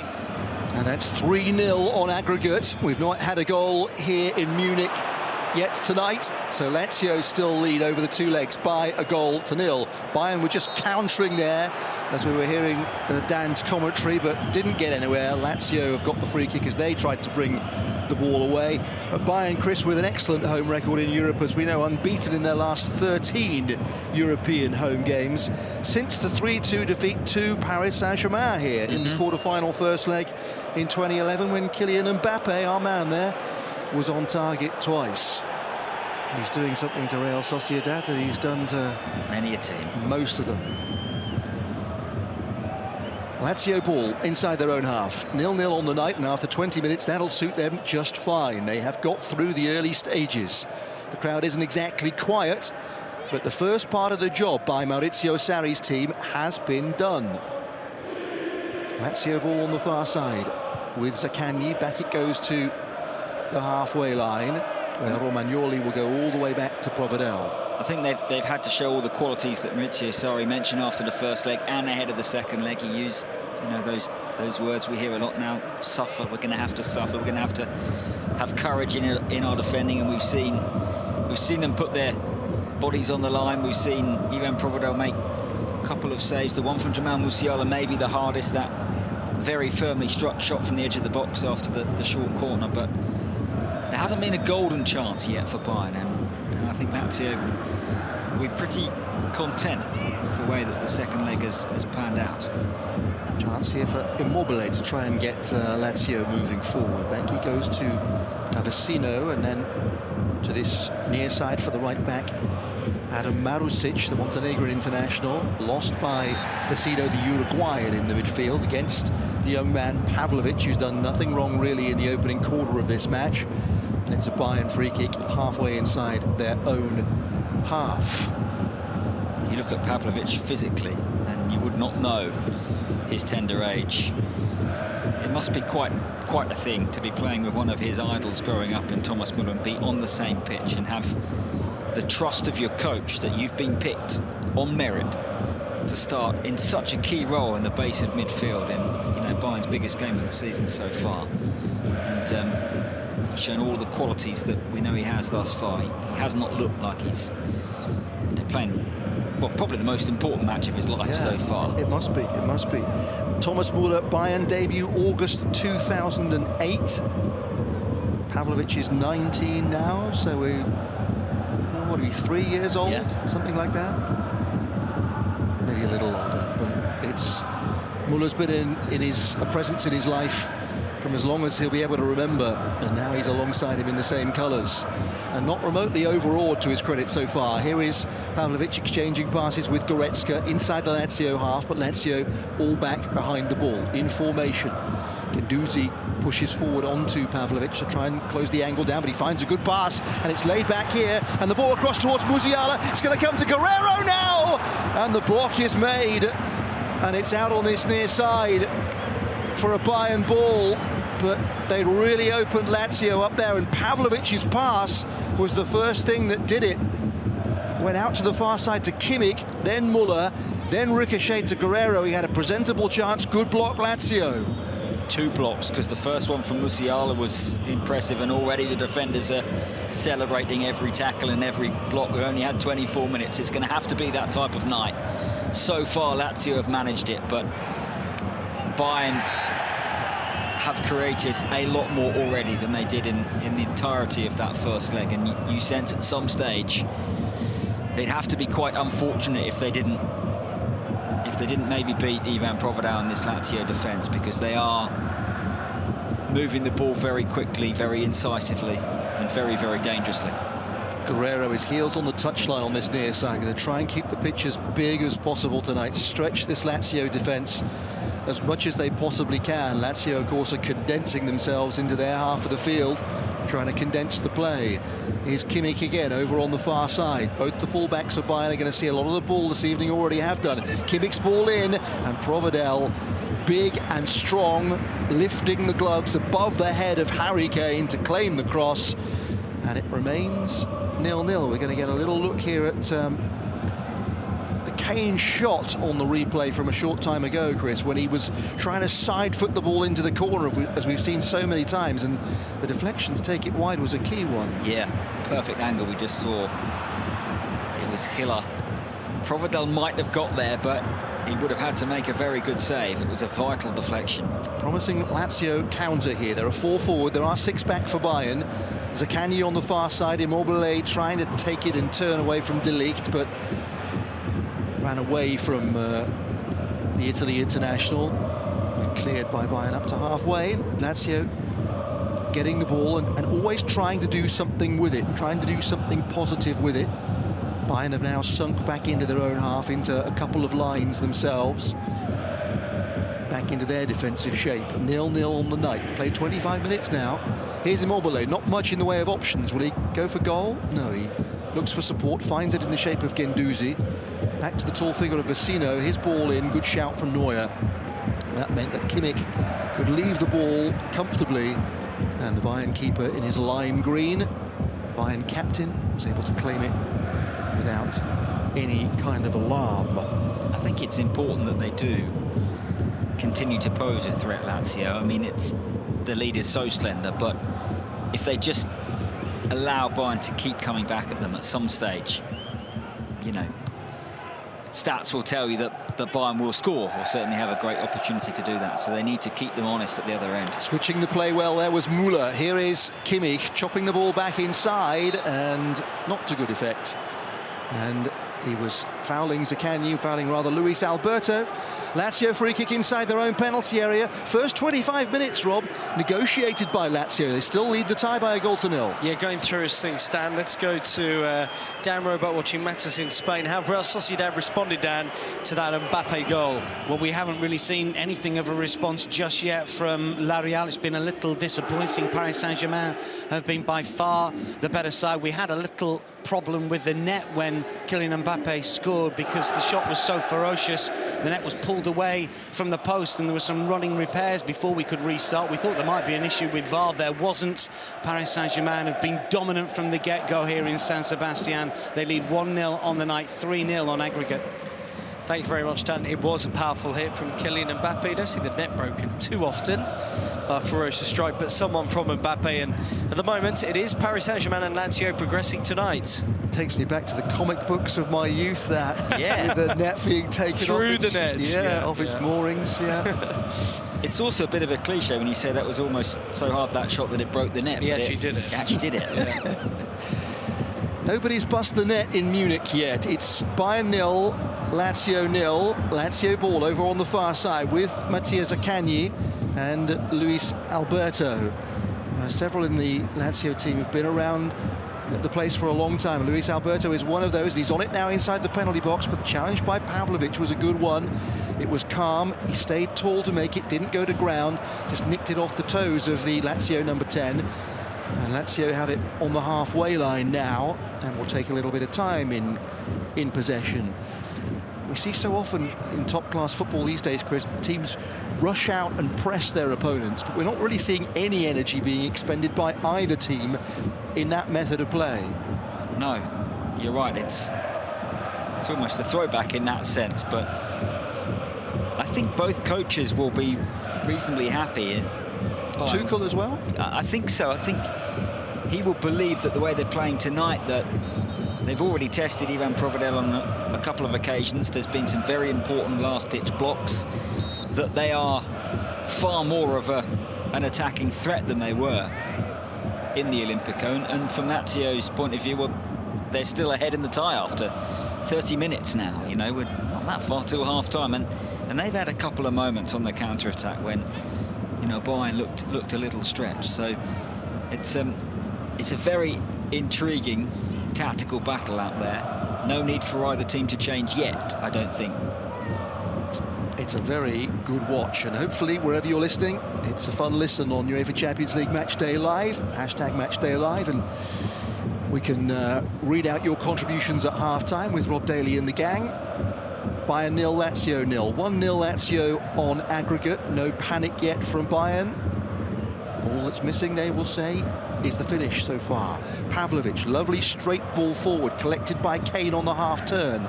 KANE hits the diagonal out to the near side for Rafael Guerreiro. Thomas Muller collects going down the line, looking over his shoulder all the time, wondering where the space was, had to go back. Goretzka, square ball to Pavlovic. Lovely upright looking player in the midfield. Looks like he's always got eyes on what's around him in front, scanning for possibilities. Muller trying to take it on the turn, and he was clipped. He was clipped by Felipe Anderson. This might be slightly too far out for a shot, but it's still only maybe 35 meters from goal. Maybe fractionally less than that, just to the left of centre. Yeah, just challenged at the wrong angle, I think, nowadays. This is an opportunity again to put this ball in. That's a difficult game for Lazio there, because if they win it fairly, then, you know, in transition, that's where they can really hurt Bayern. But he's just a little too overzealous. And he's invited a bit of pressure now on this Lazio back line. Lazio trying to hold the line on the edge of their penalty box here. Muller trying to break it with a run that curves, and then the ball in towards KANE, and the header away, and the foul, possibly by Muller, spotted by referee Vincic. And a Lazio free kick as we go into the 32nd minute. It's still 0-0 on the night. Another chance for Paris Saint-Germain, Dan. And another chance for Kylian Mbappe. Brilliant play from Bradley Barcola to win the ball back on the right-hand side, and a really good ball in from the byline towards Kylian Mbappe, who pounced and fired towards goal, but Alejandro Romero, with a really good stop at his near post, sent the ball spinning out for a corner. Paris Saint-Germain have got an intensity and a determination about them tonight. They lead by a goal this evening, 3 on aggregate. They are playing very well. You're headed for the quarter-finals. A reminder of the games tomorrow. Manchester City at home to Copenhagen, 3-1 up from the first leg. And Real Madrid back at the Bernabeu, 1 up on RB Leipzig. Full match commentary. That game, updates from the other in the northwest of England on Matchday Live tomorrow night. Bayern 0, Lazio 0 at the Fußball Arena München. No concern amongst the home fans or the home players yet, but a third of the match has elapsed without Bayern erasing the first leg deficit. Lazio looking to reach the quarter-finals of this competition for only the second time in club history. And the first time in nearly a quarter of a century. It would be monumental for them. Still a long way to go. Bayern have got it down the right-hand side. This is Thomas Muller. Head up. Oh, his pass hits the referee. It was about to roll to Pavlovic, but the referee lost his balance, tumbled to the floor, and the ball bounced into him. An unfortunate moment. He slit the ref. He did. Nothing he could do, was there? No, he was trying to get out of the way of the pass, and because he slipped, it hit him, and he apologises to everyone. He doesn't need to. He looks at the floor and he says, well, if I was him, I'd say to the players that you slip quite a lot as well. I think I'm allowed one too. But to the credit of the referee, he didn't stay down for long. He didn't have treatment.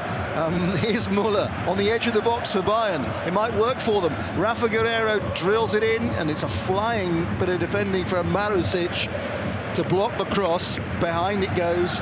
Bayern corner. The referee apologised very graciously immediately. He was smiling and saying, listen, I'm sorry, one of those things. No hard feelings, on we go. Guerreiro's had quite a lot of space down the Bayern left. A number of crosses have been very well blocked. That one included, but at some stage, if he picks someone out in Bayern colours, they'll be in business.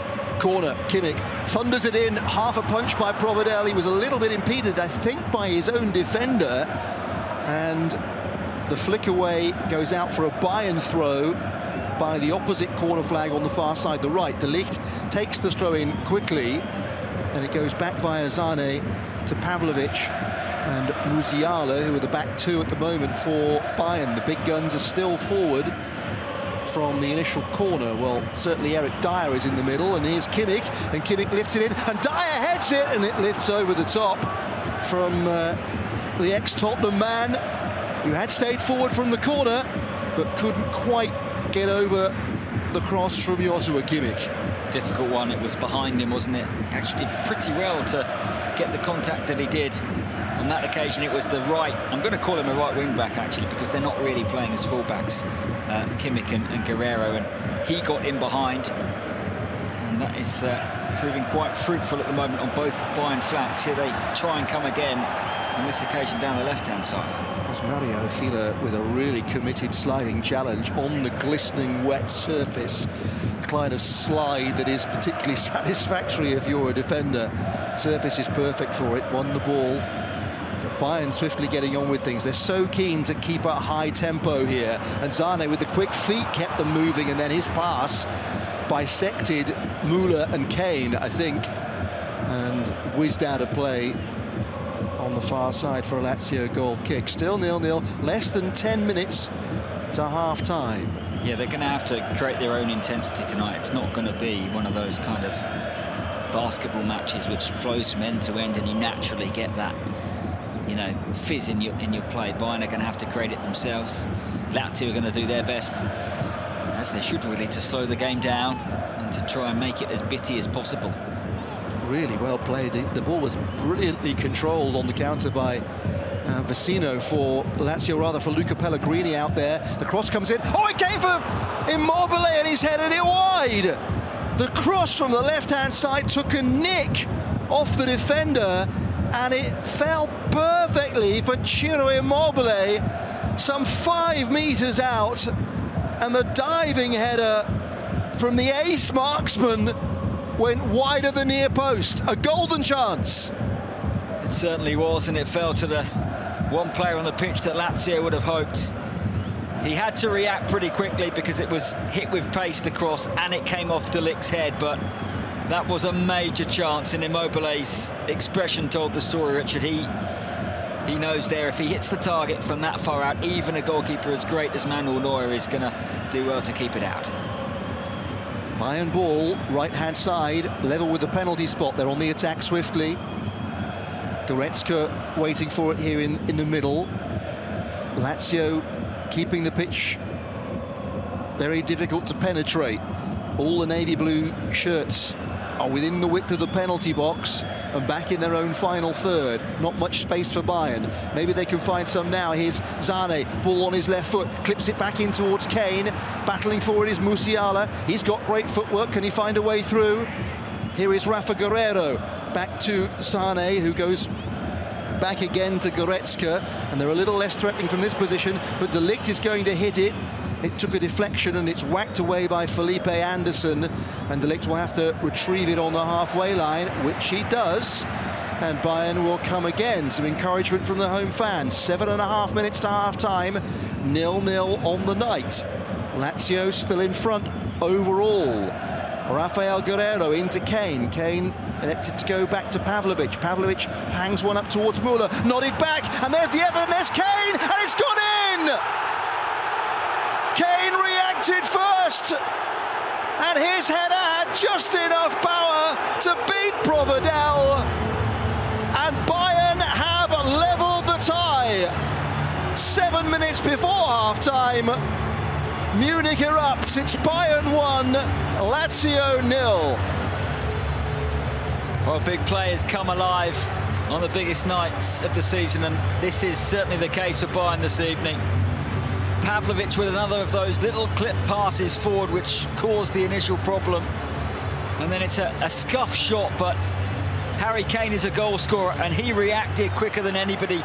He gambled where the ball might go, and then he generated enough power to get it beyond the goalkeeper, who got a hand to it, but it was low down and he couldn't get enough on it. And all he could do was help it on its way into the back of the net. Harry Kane runs off and celebrates yet another goal for Bayern. And this might just be the most important that he scored. And maybe 2 minutes after Immobile had a golden chance with a reaction header from close range, Kane scores with a reaction header from close range. And that might make all the difference in this tie. Who knows? It's certainly a major swing on the evening. If Lazio had gone in front with Immobile's chance, the mood would have been completely different. Here come Bayern again. Zane didn't realise the defender was coming back at him. It was a KANE, made a good challenge, but Bayern still have the ball. Moved out by Musiala to the far side. Müller infield, Sane, space here. Musiala wide! Wonderful chance for Bayern. They played right through Lazio that time. Really buzzing and purring for the first time. And he opened his body up and planted it wide with the instep. Major chance. All started from another excellent ball forward from Pavlovic out to that right-hand side. And Lazio look a little stunned at the moment. That was Bayern at their best this season there. And when they play like that, you wonder how they're 10 points off Leverkusen in the Bundesliga and only level in this tie. But real encouragement there. That would have been a fine goal had it gone in from Jamal Musiala. And they are playing now with some serious momentum. Big 5 minutes this, plus maybe some added on time for Lazio to get to half-time. Lazio trying to fight back themselves. Might be a shooting chance. Guendouzi joining in, elected to stand up across when he was on the edge of the box himself in a promising position. Overhit his attempted cross, which nobody read, and it's behind for a Bayern goal kick. Well, if's the longest word in sports, but if Bayern had got that second goal there from Musiala, all of a sudden there's a tidal wave behind them and they have full steam ahead. As it is, it's just calmed a little bit, and maybe there's a slight settling of the atmosphere once again. You sometimes just get those moments where if you can really push the foot down at the key moment, be ruthless, then you can turn a match in a matter of minutes. And they've turned it, of course, with the equalising goal. But that was a chance to really get ahead in the tie and rock Lazio back on their heels. They haven't taken it. It's 1-0, 1-1 over the two legs. Which way will it go next? Kane's looking for a ball down the right-hand side here. Instead, it's a big sweep of a diagonal to this near side for Guerrero. And Felipe Anderson tidies up for Lazio. They are a bit under pressure, Lazio, in the right-back position now. Bayern are starting to hunt in packs and put pressure on the ball carrier. Goretzka got in with a challenge there that the home fans liked. And he's got the ball again on this near side. Guerrero with Musiala.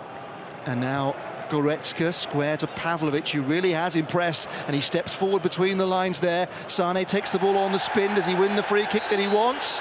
He does not. The referee says no. Foul against Sane for the handball as he fell down.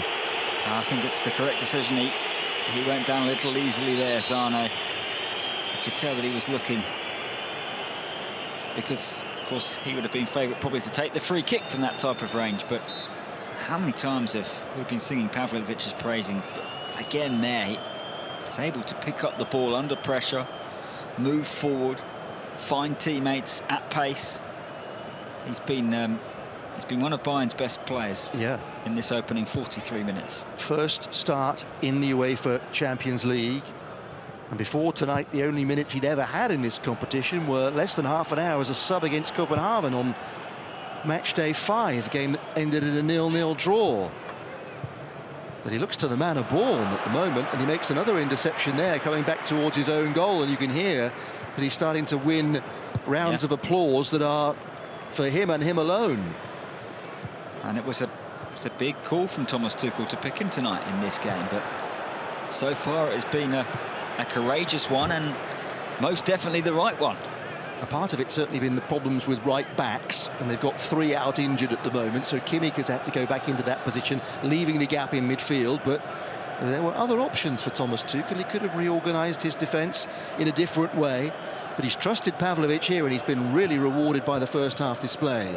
A minute to half-time, or at least a minute to the end of the 45, on UEFA Champions League Matchday Live. Paris in control in San Sebastian in the other match, but in Munich, well, it's dead level. 1-1 now on aggregate, and everything to play for. Felipe Anderson for Lazio, corner of the penalty box, crosses deep towards the far post. Kimmich gets up with a clearing header.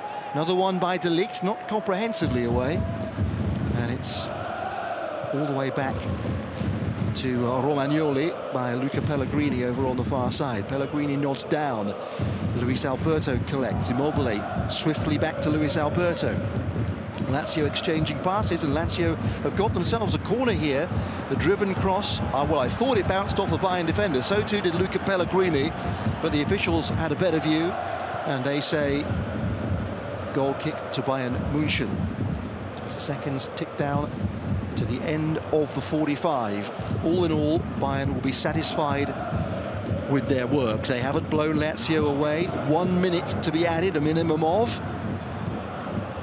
Lazio have had their particularly one chance as well.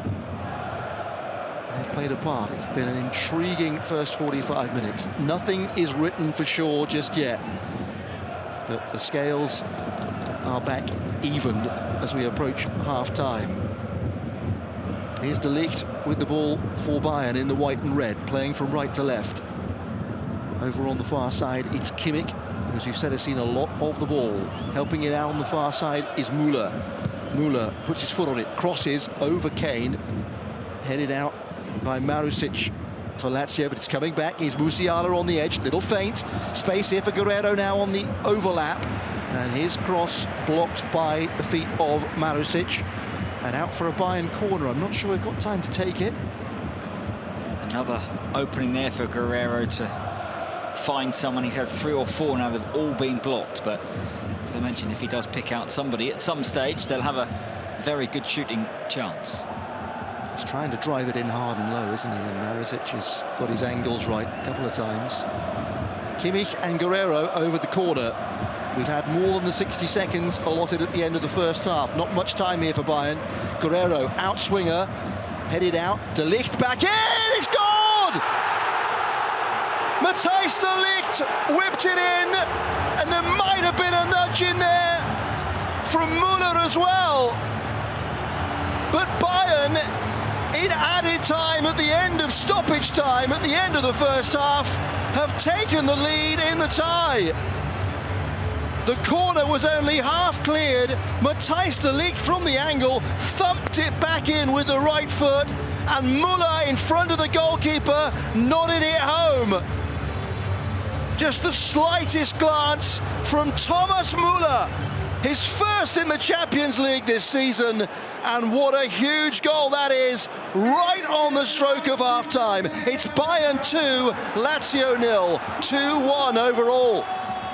We've only seen one angle, and he looks onside, only just because Felipe Anderson is coming off the post, and indeed it has been given. At first I thought it might be one of the great volleys from Matthijs De Ligt, but it was the crucial touch from Müller. It's his goal, it's Bayern's half, and it might just be Bayern's night as well.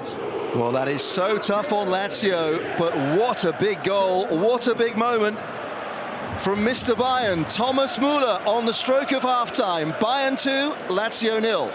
Thank you very much, Richard. 2 additional minutes to play in San Sebastian. So let's go to our commentator, Dan Roebuck.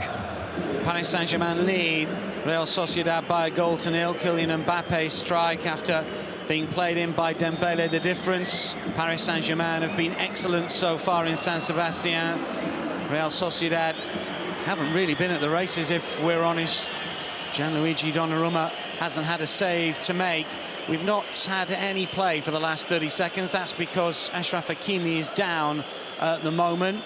Paris Saint-Germain will restart with a free kick. Just moments ago, a shot from distance from Take Kubo, the Japanese star of Real Sociedad, hit with real power from 25 yards out, but was always moving away from goal. And Donnarumma didn't have to make a save. We restart with a free kick with just over a minute to go of the added on 4 here in San Sebastian. A long punt forward by the Italian international. Should be cleared away here by Le Normand, and is. Finds touch midway inside the Real Sociedad half on the right-hand side, and Hakimi will take the throw. He waits and then throws it down into the turf as Zaire Emery looks to get to the byline. Doesn't quite keep it in play, the teenager, and it will be a goal kick here for Real Sociedad, and potentially one last opportunity to try and get back on terms ahead of the half-time whistle. The supporters have been doing their part. Those locally in San Sebastian have certainly provided a brilliant atmosphere, but those in blue and white stripes haven't really lived up to it on the pitch so far. This is Dembele for Paris, looking for Kylian Mbappe over on the left-hand side against Zubeldia. It's still Mbappe, one step over, then another, looks to try and find Ruiz, but it's cleared away. Here is Kubo for La Real, pushes it forward inside Paris territory, but Vitinha is there, and then Beraldo gets the touch. Oh, and then Nuno Mendes pulls back Traore, and Nuno Mendes could be in a bit of trouble here, you know, because Nuno Mendes... Is it Nuno Mendes or is it Dembele? It's Dembele, in fact, that's going to get booked here. For a minute, I thought it was Nuno Mendes who's already been booked, but it is Dembele who brings down Traore, and Traore wins a free kick, and Dembele goes into the book. And we've got the final few seconds of this first half as Paris Saint-Germain face a free kick here. La Real with one last chance to make it 1-1 before the 45 is out. Swung to the edge of the penalty area here, flicked away by Hakimi, who was being pushed in the back, and the referee has decided that that is enough for half-time. The 45 has flown by. Paris Saint-Germain have been excellent in San Sebastian. Kylian Mbappe with the only goal of the game, and Paris Saint-Germain deservedly in front at the break here. It is Real Sociedad 0, Paris Saint-Germain 1.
from Müller as well. Well, that is so tough on Lazio, but what a big goal, what a big moment from Mr. Bayen. On the stroke of half-time, Bayern 2, Lazio 0.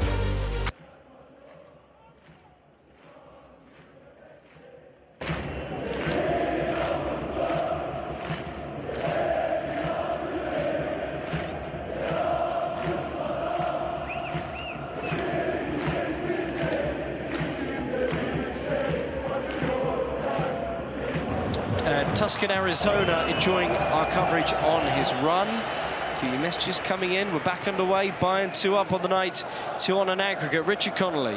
Bayern in possession of the ball on the halfway line in their largely white shirts with the red sleeves, red trim, red numbers, red shorts, red socks.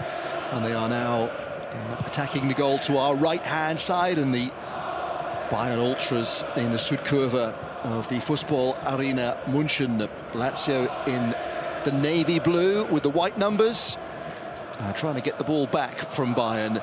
They have to do something now. Chris Parrott, European football expert, Lazio have to score in this second half. Does that mean we're going to see a different shape to proceedings? Not yet, I wouldn't think. I think if they can take it a little deeper, but it does change the dynamic. Bayern know that as well themselves, of course, and at some stage, I think if we get to the 80th minute, we will see it, but not yet. It's a conundrum for Maurizio Sarri. This Bayern team have so much attacking quality, and if you push too much too early, in this type of mood tonight, in this atmosphere, you sense that they could punish Lazio, and if they get another, then Bayern will feel that they pretty much there and into the quarterfinals yet again. But it's going to be a very interesting second half. As we see Ciro Immobile just leading the line, he's going to have to hope for another opportunity. Is anything going to fall his way that was as presentable as the moment he had in the 37th minute, which might have just changed the dynamic of this tie once and for all, but he missed it. Bayern scored twice thereafter, really punishing the ex-Dortmund man Immobile, the Lazio leading marksman, and Bayern taking the lead in the tie before half-time. Bayern then with Neuer in goal, no changes from either side at half-time, we should say. So Bayern with Neuer, the captain, in goal, Kimmich, De Ligt, Dyer and Guerrero, nominally the back four, Pavlovic and Goretzka in front, Sané, Müller, Musiala, Kane.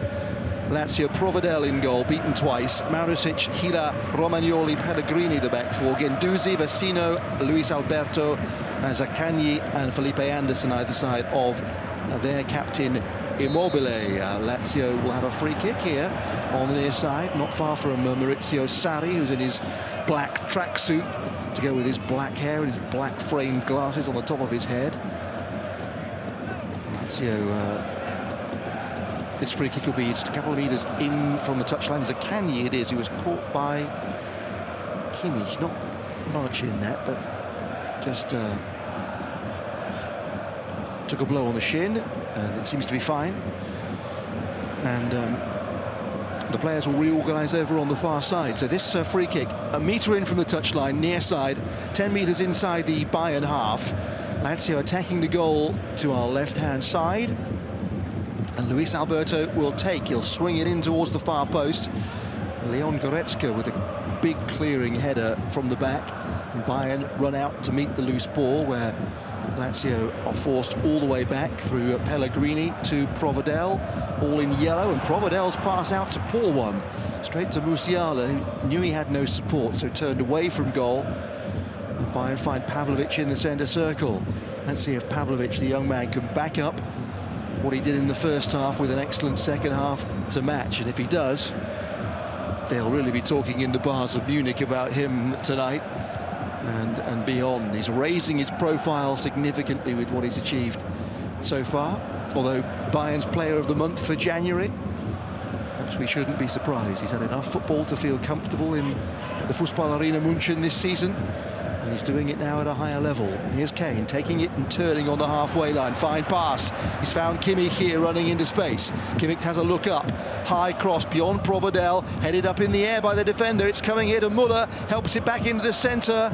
And clear by Romagnoli for Lazio. Only as far as Rafael Guerrero. Now Muller once again. Head up on that left-hand side. Cross deflected, spinning ball. But Luis Alberto able to take it down comfortably. And Vecino gets it away to this near side for Mattia Zaccagni. Lazio will try and build something from the back. They have never won a Champions League game in Germany before, including a 2-1 defeat here in the second leg of the round of 16 3 years ago. Well, that was a tie that was pretty much done and dusted from the first leg. And Bayern were 4-1 winners in the Olimpico in front of nobody in those COVID days. It's much closer tonight, and it's still doable here for Lazio. Let's be frank, Bayern have had some defensive issues in recent weeks, conceding goals from mistakes. They were disappointed with the one that they let in, albeit by the penalty spot. The situation that developed was of their own making in the first leg.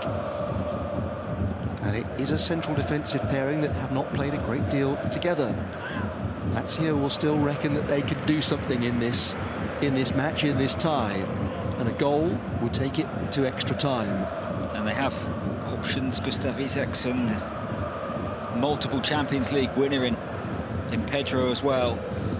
Should Maurizio Sarri, and we know, we spoke before kickoff about when Sarri rose to real prominence at Napoli. Of course, one of his teams there was one of the most exciting that we've seen, really. But let's see if they do switch into attack mode at some stage. They don't need to yet after 52 minutes, but we know they have the coach who is more than capable of doing it.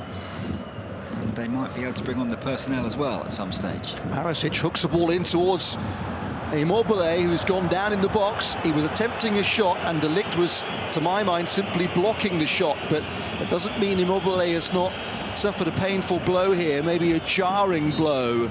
Marisic's ball in was an excellent one from the right-hand side. Immobile trying to get in front of De Ligt, who stood his ground, and he just follows through into De Ligt. And it looks potentially difficult for Immobile's right knee, and that's what he's holding on the floor. We hope he is okay, as he swung that leg through right into De Ligt. There's no suggestion, I don't think, that there's a foul, Chris. I think Lazio are hoping, but I don't think they're going to get one. Of course, in the era of VAR, the referee's just telling them to go away, and he'll be contacted should his counterparts think, but it doesn't look like one. And Immobile, the more pressing concern really for Lazio is that he gets back to his feet and he can carry on. Break in play then, Rob. Bayern 2, Lazio 0 on the night, 2-1 overall. OK, let's go to Spain and catch up with Dan Roebuck. Well, neither side have added to the goal tally just yet. Real Sociedad coming forward at the moment through Mikel Oyarzabal. Just one bit of housekeeping, though. Kane Lee has come on for Paris Saint-Germain in place of Bradley Barcola. Not quite sure if he picked up an injury during that first 45, but he did not emerge from the dressing room to take part in this second period. Lee is on. Paris Saint-Germain still lead by a goal to nil on the night, 3-0 on aggregate. And we're back underway in Munich, Richard. And it's Bayern ball as they attack the goal to our right-hand side. Goretzka and Pavlovic exchanging passes in the centre circle. Here is the blonde-headed Matthijs de Ligt. All out to Kimmich on this near side. Again, he's hugging the touchline, Joshua Kimmich. Here's Pavlovic. Lazio's lines back inside their own third of the field. Bayern able to pass forward to Muller's, popped up on the right-hand side. Muller's cross, Kane attacked it, didn't quite get there. Here's Guerrero keeping it in on the left. Back to Musiala, left corner of the box. Closed down by Lazio, he still gets a shot in and it whistles wide. Well, I thought Guendouzi had the angles covered there, but Musiala got it out of his feet and launched one. And it wasn't a million miles wide from the replay. It looks like it may have got a little nick off of Guendouzi on the way through, but it was very difficult for the referee to discern. Great hit. He scored a cracking goal, didn't he, against Freiburg in the Bundesliga, and it was difficult to see, but they did spot it, and it is a Bayern corner. 10 minutes gone in this second half. Muller causing problems, popping up in unexpected areas of the field. He's been brilliant tonight. Kimmich drives in the corner, deep towards the back post. Goretzka came charging in and went straight through the back of Guendouzi in the end. He was attacking the ball as he had every right to do, but Guendouzi was brave, knowing that there was a articulated lorry about to mow him down. Yeah, knowing that he was going to get a whack for his troubles. But again, we mentioned the brave call in a way to pick Pavlovic in this bigger game. Of course, Thomas Muller was chosen really ahead of Matthias Tell. It was a conundrum, and Thomas Tuchel again. The evidence of the first 55 minutes has got it absolutely spot on. Lazio countering. Zaccagni on the left-hand side, tried to poke it across the edge of the box, but Bayern came back to close the door and clear to the halfway line, where Vecino is one of those keeping it alive for Lazio. Their hopes of reaching the quarterfinals depend on an improved second half display here, and at least one goal they must score. Forward towards Immobile, who's back on, by the way, after that prolonged treatment. He looked uncomfortable as he was hobbling around the pitch before he came back on, but he seems at first glance to be moving reasonably freely at the moment. That is good news for Lazio. Bayern collected on the halfway line. Swiftly forward here to Musiala in a central position. He dances away from Vecino. That was so easy for him. Finds Kimmich on the right-hand side. Wide position, 4 in the centre. Helped in and cleared away nicely by Marusic for Lazio. Player down, I think, is Pavlovic outside the penalty box, but Lazio play on, and they've got 3 forward here, and there aren't all that many back for Bayern. De Ligt comes out to the near side to try and close down Luis Alberto, and so there's not much on for Lazio. Are they going to play it out? I think there's a little bit of debate, but no, Pavlovic has got back up. He's still feeling his back, but he's back moving around okay, so play continues. Felipe Anderson for Lazio. 12 minutes into the second half here. Bayern 2, Lazio 0, 2-1 overall. Nice ball infield from Luis Alberto, forward to Immobile. And now Zaccagni on this left-hand side. Luis Alberto back to Luca Pellegrini, elected to go first time, blocked by Sané. And it's a throw to Lazio down the near side. They're not attacking with that much vigour at the moment, Lazio. We saw in the opening 5-10 minutes that when they countered, it was really swift and they looked like exploiting Bayern, but need to get back to those levels of intensity when they have their moments, I think, because at the moment Bayern are pretty much in control of this second half, and of course they started the game needing to score. Now it's Lazio who have to score, and at some stage I think we're going to have to see the Italian side click through the gears if they're to score the goal, which might yet force extra time. Yes, when they have it, they don't move it as swiftly as Bayern, and they haven't got the one-on-one threat that Bayern evidently have, with Musiala in particular. It's going to be a triple change in a second from Maurizio Sarri, though, which may give them a little more impetus and intent moving forward. He hasn't waited all that long, has he? He's giving the substitutes time to affect the outcome. I wonder if Immobile is going to be one of those who comes off, having had that bang a few minutes ago to the knee. Here's KANE getting away from Vecino, and he's got options here, left and right. Goes to his left to Guerrero, shooting chance, and he pulls it across the face of goal and wide. Guerrero hit it cleanly enough, but just came across it, and the chance goes begging. He's been the outball all night long, though, hasn't he? Brilliant centre-forward play from Harry Kane, though. Banging off a challenge and then moving the ball forward, picking the right pass, and again, if that's on target, that might just have been 3-0. Approaching the hour mark in Munich. How the momentum of the whole tie changed in those 7 minutes before half-time. The equaliser in the tie from Kane, and then the go-ahead goal from Thomas Muller. The last touch of the first half. We were beyond the 1 minute that was added on. 3 subs are lined up on the halfway line, preparing to come on here for Lazio. As Chris says, triple change is imminent. Bayern taking their time in possession though. Goretzka dictating proceedings. Pavlovic spreading the play. It's another beautifully flighted pass to Kimmich. Down the line from him to Zane. Muller is just in field if he looks for him. Back it goes to Kimmich though. Bayern are prepared to take their time now. Why not? They're in charge. They're leading by 2-1 on aggregate. Here is Musiala almost to the edge of the box. Zane couldn't quite tow it back to him, and maybe there's a chance for Lazio to counter with Felipe Anderson. De Ligt came in to try and stop that and is guilty of a foul in the referee's eyes. So Lazio free kick deep in their own territory. Half an hour left. 2-0 on the night, Rob. There's been another goal in San Sebastian. Your commentator, Dan Roebuck. Flick forward for Mbappe to chase down. Here is Kylian Mbappe racing free. It's Mbappe for Paris! 2-0! Kylian Mbappe at the double. The aggregate scoreline pushes to 4. And having been knocked out of the Champions League, the last 16 stages, 6 of the last 8 seasons, surely it will not happen to Paris this time around. Real Sociedad 0, Paris Saint-Germain 2 on the night. The Parisians lead by 4-0 on aggregate. Yeah, they're cruising now. Paris Saint-Germain, 33 goals for the season for Kylian Mbappe. And they are headed into the round of 16 for the first time into the quarterfinals, I should say, for the first time in 3 years. Meanwhile, Bayern are also progressing quarterfinal regulars. Lazio have made a notable change, though, Richard. Yeah, Ciro Immobile has come off, and we did suspect that that knee injury had slowed him down somewhat. Tati Castellanos, the Argentinian, who made his name in Major League Soccer with New York City FC, before making the jump to Europe and making a name for himself all over again with Girona last season. Those 4 goals against Real Madrid.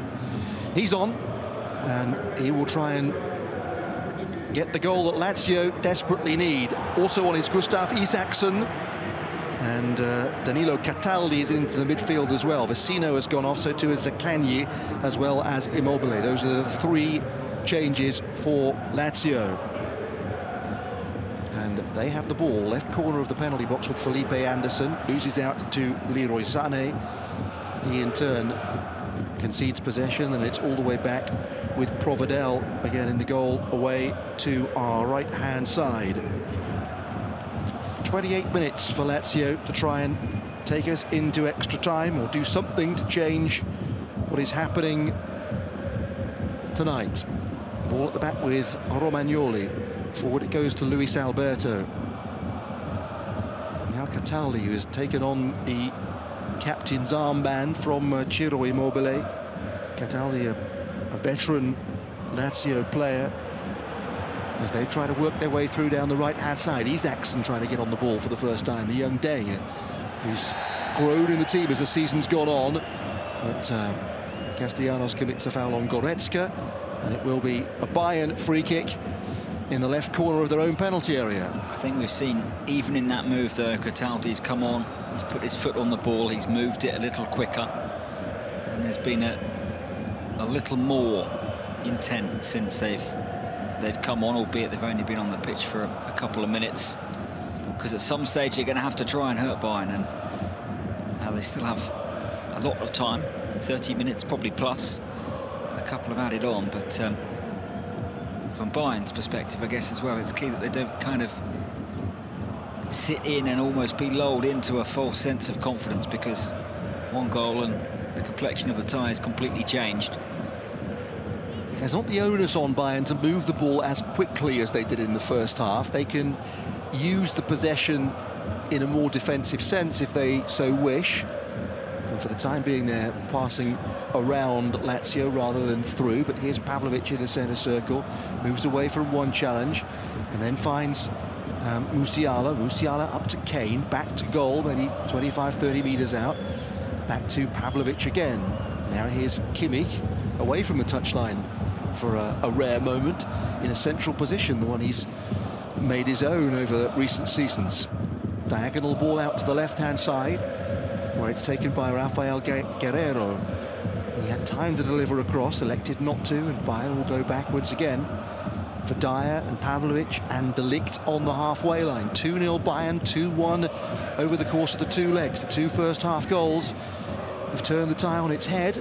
And Bayern can go all the way back to Manuel Neuer, calmly, without rushing. And Lazio not putting them under great pressure at the moment. Pavlovic looks for a long diagonal ball. Marasic heads it away, but not very well. Straight to Musiala. No urgency from him. Goretzka collects near halfway. Pavlovic and De Ligt exchange passes. It's pretty calm, it's pretty measured from Bayern.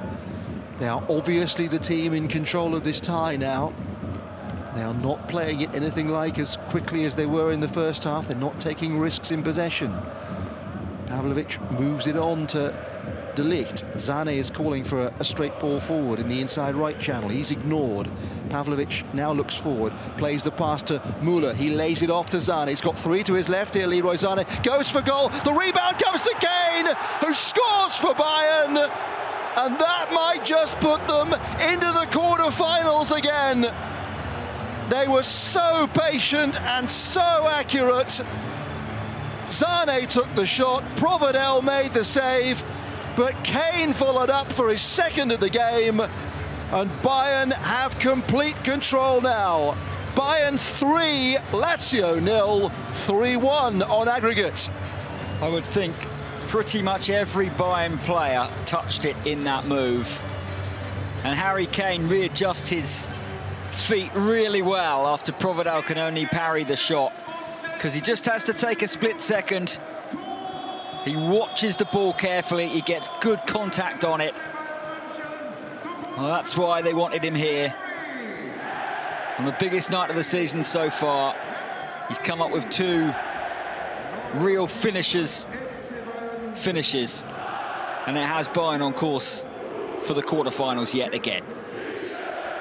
Well, his first tonight was his 50th goal in UEFA competition, Harry Kane, the first Englishman to reach that particular landmark. So that's number 51.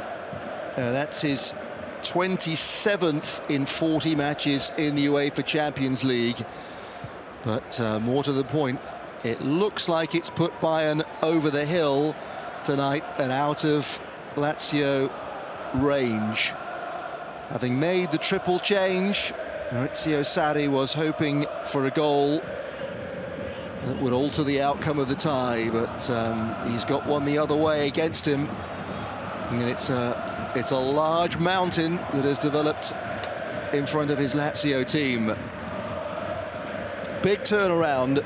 We mentioned Lazio before tonight were unbeaten in 13 home European games. They'd scored 40 goals in those 13 matches at an average of 3 a game, and here's another 3 tonight.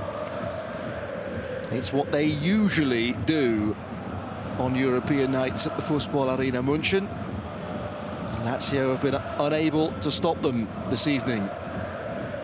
De Ligt with a pass forward. It would be interesting to know how many passes were counted for that goal. Somebody will know somewhere and will let us know. Of course, the goalkeeper had an important touch. Had Sane scored it, it would have been. I mean, they seem to be in possession of the ball fairly comfortably and in control for a couple of minutes, and then all of a sudden they then created that opening. And you know, if you have someone like Harry Kane in your team, invariably he will score.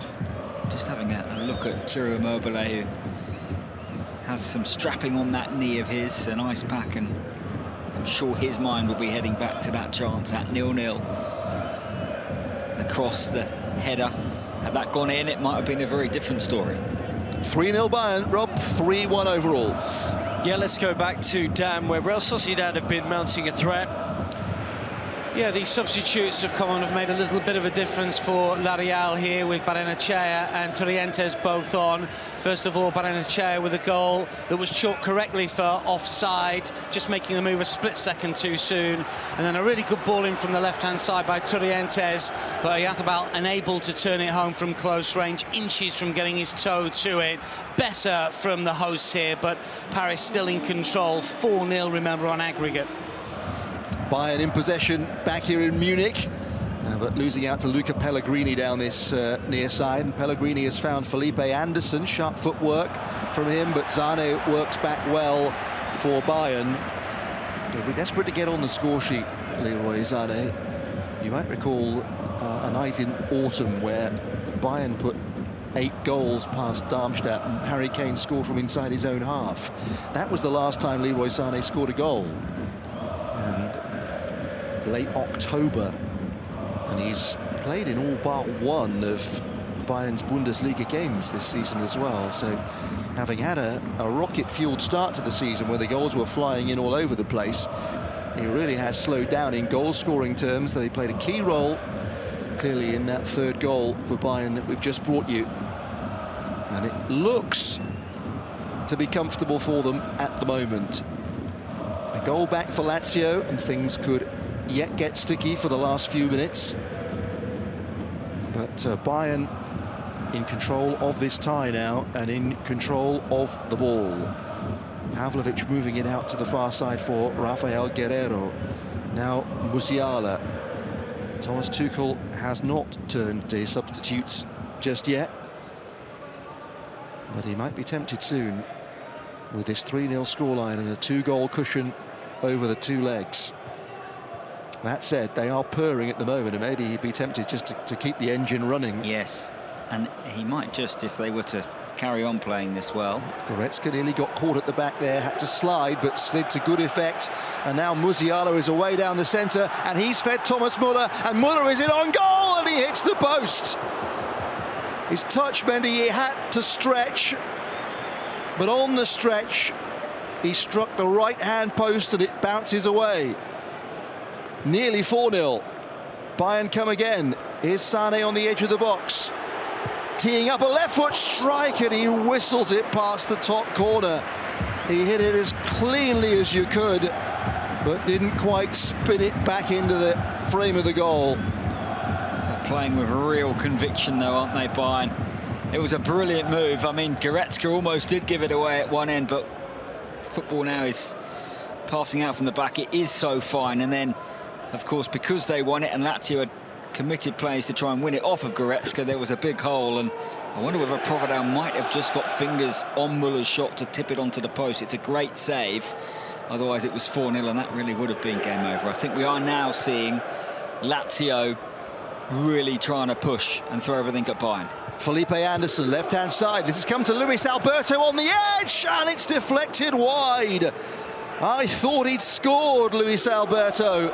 The right-footed effort from the edge of the box. It seemed on target, but it clipped the boot, I think, of Pavlovic on the way through, and that took it past the near post. Corner to Lazio. I think we're in for a very entertaining final 18 minutes now.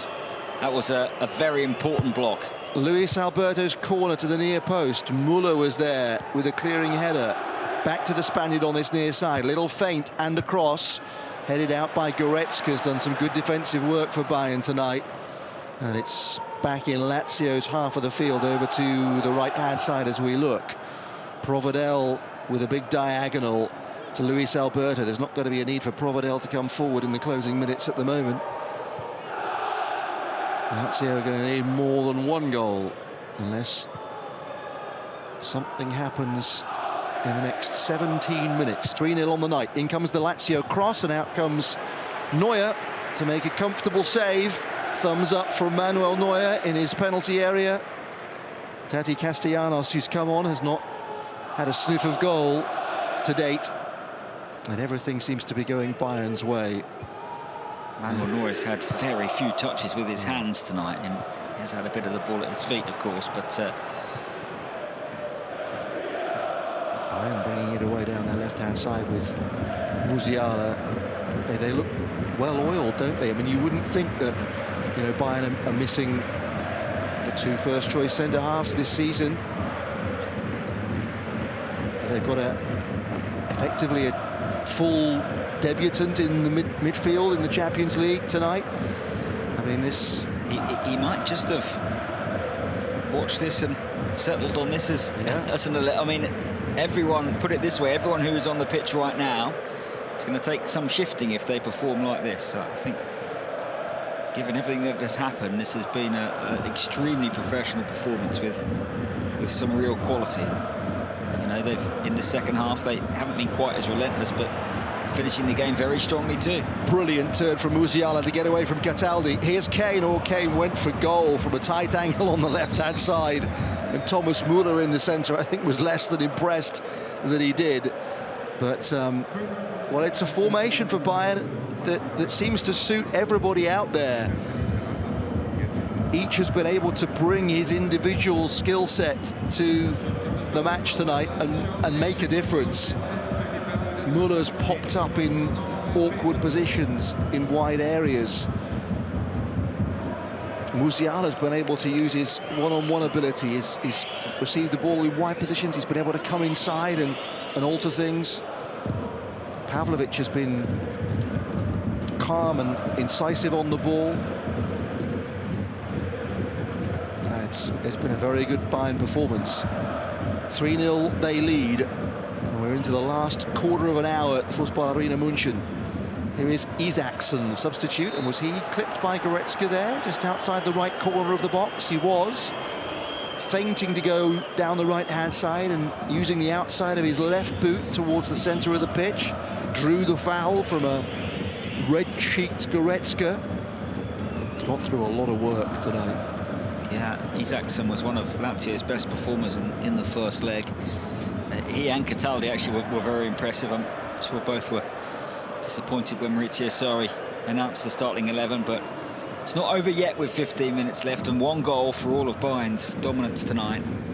That'll just jangle the nerves a little, or more than a little, I would suggest. And these are crucial moments. Bayern are about to make a couple of changes after this set piece. Looks like Davis and Tell, doesn't it? We've got Cataldi and Isaacson over the free kick for Lazio. Cataldi takes, and Goretzka gets his head to it, and there's a foul in there as well on KANE. The referee's whistled for that, so 76.5 minutes on the watch. Bayern lead 3-0, 3-1 overall, Rob. Yeah, comfortable at the moment for the German champions, even more so for the French champions, Dan. Yeah, they still lose 2-0 on the night and 4-0 on aggregate. Real Sociedad have been better. We've seen their attacking qualities over the course of the last 10 minutes or so, but they haven't found a way through. Donnarumma hasn't had too many saves to make, and Paris Saint-Germain do look comfortable. They are managing the game well. Maybe L'Oreal might be able to grab a late consolation here, but this tie you would have thought he's over. 4-0 on aggregate, 2-0 on the night. Paris heading for the quarterfinals. A reminder, tomorrow night on Matchday Live, full match commentary of RB Leipzig away at Real Madrid. Real Madrid 1-0 up from the first leg after that win in East Germany. Brahim Diaz with the only goal of the tie. And we'll have updates as well as the English and defending European champions Manchester City host Copenhagen. 3-1 up from the first leg after goals from De Bruyne, Bernardo Silva and the informed Phil Foden. Jack Grealish out, confirmed by Pep Guardiola, will be out for a little while it seems. And we'll discuss those two games a little bit more later on in the show. Meanwhile, after a break in play in Munich, a substitution for Bayern, Richard. Yeah, Alphonso Davies has come on for Rafael Guerreiro to good applause, but a bigger cheer still for the departure of Thomas Müller, and Müller can't contain a smile as he sits down on the Bayern bench after a goal-scoring contribution he scored in the Champions League yet again, although for the first time during this campaign he still got it in the big moments. The 34-year-old who's won a couple of Champions Leagues with Bayern and would love to win another, it goes without saying.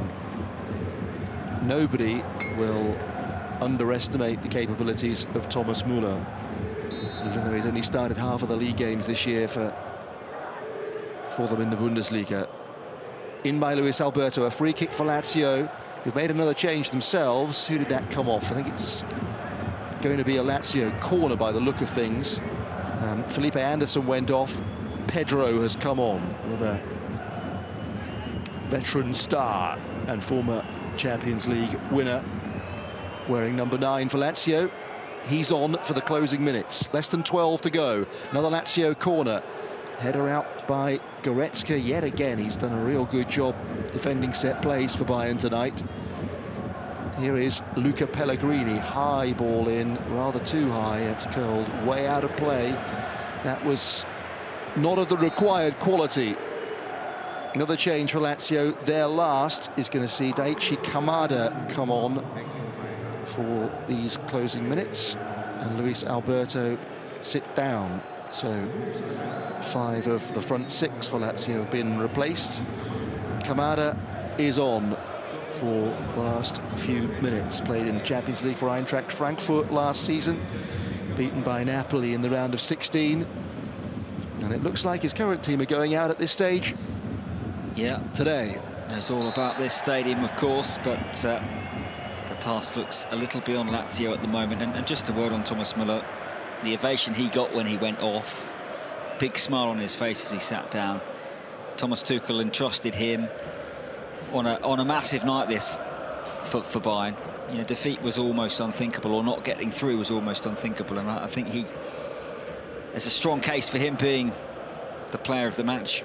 Harry Kane will be up there, of course, with his goals, but he found space. He played a part in pretty much every one of their goals tonight, and that's a performance of immense quality from Thomas Müller. Did we mention that Matthijs Tel came on to replace him? Well, he's not bad. He's not bad either. The 18-year-old, different stage of his career, but you know, he's somebody that Lazio won't enjoy having to defend for the closing minutes either. Into the last 10 we are. Bayern lead 3-0 here on UEFA Champions League Matchday Live. And here's Adam Marusic for Lazio, trying to combine with Gustav Isaksson, but to no effect really. Alphonso Davies, the Canadian, is in the way. First touch for him, and forces Guendouzi to go all the way back to Provedel in the goal away to our right-hand side. Looks like yet another quarter-final appearance for Bayern. It isn't quite every year, but it will be 5 years in a row that they've been in the last 8.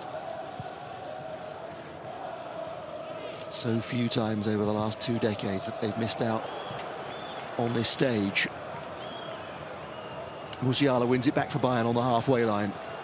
Goes all the way back to Eric Dyer. And now Neuer will pass it out to Pavlovic. A little bit of pressure on Bayern, but Pavlovic very calmly looked over his shoulder, found Alphonso Davies. Davies finds Musiala and goes sprinting beyond him. Musiala cuts in field. Here's Kane on a hat-trick. Kane spreads the play to Kimmich. Kimmich stands it up, but not quite forcefully enough for Sané to have a header on goal. Looked like Bayern were going to repeat the dose there and score a wonderful goal from back to front, but not quite able to find the final pass. It's out for a Lazio goal kick. Smiles on the Bayern faces in the dugouts. They lead 3-0, 3-1 overall, Rob. Yeah, Paris Saint-Germain are 4-0 up. You'd assume an unassailable lead. But Dan, how many chances have La Real had in recent minutes? Every time I look up, they seem to be getting close to scoring. Yeah, Marino with a shot over the crossbar. Torrientes with a shot that was brilliantly saved a few moments ago by Donnarumma. But it's Paris Saint-Germain coming forwards here, and Zaire Emery goes down inside the penalty area. But the flag is up on the far side. But you're right, there's been an awful lot of action in and around that Paris penalty area. Troy with a shot as well. Just a few moments ago, it was Torrientes that brought a really good save out of Donnarumma from 8 yards or so, denying them a consolation. And Zaire Emery just caught offside at the other end. But yeah, look, they are looking to get a consolation, looking to get on the score sheet for the supporters here, but it's still Paris in complete control. In Munich, same is true of Bayern, who lead 3-0 on the night, 3-1 overall. Looked for a second there like Alphonso Davies was going to produce one of those lightning bursts down the left-hand side, but he couldn't get hold of the ball. And Lazio have a throw in the right-back position. So it looks like we're going to have 2 of the more familiar names etched into the draw for the quarter-finals. Will that be the case tomorrow, where Manchester City and Real Madrid look both favourites to progress from their respective ties? That would be some first week lineup if that was the case. But yeah, I mean, the 2 teams who very much look like they're going to go through tonight. The quarterfinals is always sort of considered as the minimum, but both have been impressive. I think seeing Bayern with some of their bigger names coming back now. Alphonso Davies, important minutes for him coming onto the pitch. Played at Freiburg after that. He had, what, a month out? But yeah, it's been a performance of a of a club who expect to be in the quarterfinals tonight. When they were under a bit of pressure, they've been able to put in a very controlled performance. There's been no panic at all. The goals didn't come until, what, the 38th minute, but there was never a sense that Bayern were beginning to get restless or didn't believe that they would find a way through. And in the end, it's going to be a pretty comfortable night. Feels that way, doesn't it? Yeah. Although you never quite know with this competition, of course. Even Maurizio Sarri down in front of us has stopped hopping from leg to leg. So you feel the game might be up, but there are 5 minutes left. 2 goals Lazio need in those 5 minutes to send us to extra time. That's the task. Get one and then see what happens after that. Isaacson trying to keep the ball in on the far side. Stretched by Musiala. Lazio throw. Halfway inside the Bayern half. On that far touchline, the Lazio right. Little flip from Castellanos. Trying to get it infield to Isaacson. No way through. Back out to Guendouzi, but it's all very tight over there. Hooked into touch by KANE. Bayern back in numbers. Everybody behind the ball doing their jobs as they have all night. Less than 5 minutes away from the end of the 90. Here's Kamada on the ball for Lazio in the navy blue tonight with the white numbers. Isaacson, blonde hair, yellow boots over on the far side. Feints, looks for a way through, has Guendouzi close by. His pass is blocked by Musiala. He's done a lot of work, of course, in the Lazio half tonight, but now he's prepared to sweat and toil and get Bayern over the line. And they're getting over it with a couple of legs to spare. There's Pedro now. Veteran these days, but still capable of outstanding feats on a football field. Is he going to be able to do anything about Bayern's supremacy? Lays the ball off to Romagnoli. Forward by Cataldi. Pavlovic had the door closed there on Kamada. No way through for the Japanese. Then a foul on Hila by Matisse Tell. Just a little bit over-exuberant near the halfway line. Still, the light rain is falling in Munich. But it's a sunny atmosphere, and here's Isaacson for Lazio, who's seeking out Guendouzi on the edge there. It wasn't a bad idea, but Bayern had men back and stopped the pass, and Davis brings it clear. Little flick infield by Matisse Tell to Musiala. Zane takes it on. Good recovery run, though, back there for Lazio. And that's really good defending to stop the counter-attack, and they might counter themselves with Isaacson over on the far side. But Davies has the door fairly well shut over there. No one's going to beat him in a foot race tonight, I don't think. 2.5 minutes to play. 3-0 Bayern.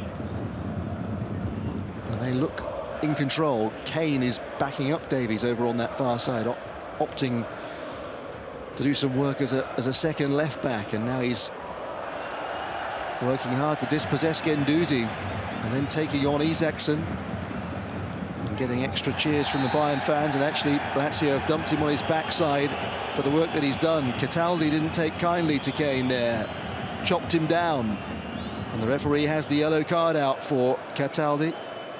It's brilliant from KANE. In the last Bayern attack, he was the furthest forward on the right-hand side, almost like a right winger. And there he was in the left-back area, winning the ball, and then drawing the foul and the yellow card. But it's terrific, given the guy's on a hat-trick, that he's back there. That has taken, not that there was any building pressure, but that's probably going to have wasted a minute, and it brings Bayern a minute further, closer towards the quarterfinals. They look together, Bayern, don't they? Yeah, I mean, they look a good unit in terms of organisation, in terms of morale as well. Lima for Zane is the latest change from Thomas Tuchel. Well, it can't have been easy for Tuchel over these last weeks, the 3 defeats in a row, the news that he was going to have to leave his post earlier than planned. The league table doesn't make particularly pleasant reading for Bayern supporters who've won the title for, what, the last decade or more? 11 years in a row. But a win like this, and all will feel well. Free kick to Bayern on the halfway line. Another foul on Kane, who's just feeling the back of his head here. No ill effects from the previous challenge from Cataldi, which was quite a chopping foul. But Kane's been around the block enough to be able to ride tackles like that. Condition the body to be able to get up and go again. He was caught there, but he's okay. And I wonder whether he will see the whole of this game out. But of course, he'll be thinking about a Champions League hat-trick in the next couple of minutes. It was a feel-good substitution here coming for Bayern. Musial is coming off, and he's going to get an ovation, which he deserves for sure. But Serge Gnabry is coming on, and he's not played since the 9th of December, Gnabry. This is the raw for him. Well, what's that? Three months without any football. Came off the bench and then went off again, promptly injured against Eintracht Frankfurt. A forgettable day for Bayern that at the start of December, but he's back. He's had all kinds of groin injuries. Gnabry. 4 minutes of added time has been signalled. Bayern are strolling through into the quarter-finals. Lazio goal kick over to our right-hand side. Thomas Müller still looks energised on the bench, doesn't he? And Sven Ulrich's chuckling at him, I think, but there's a born winner in there, isn't there? Frustrated at something despite the fact they're comfortably going through. Lima taken down by Pellegrini on the near side. Pellegrini protests his innocence, says to the referee, have mercy, we're going out anyway.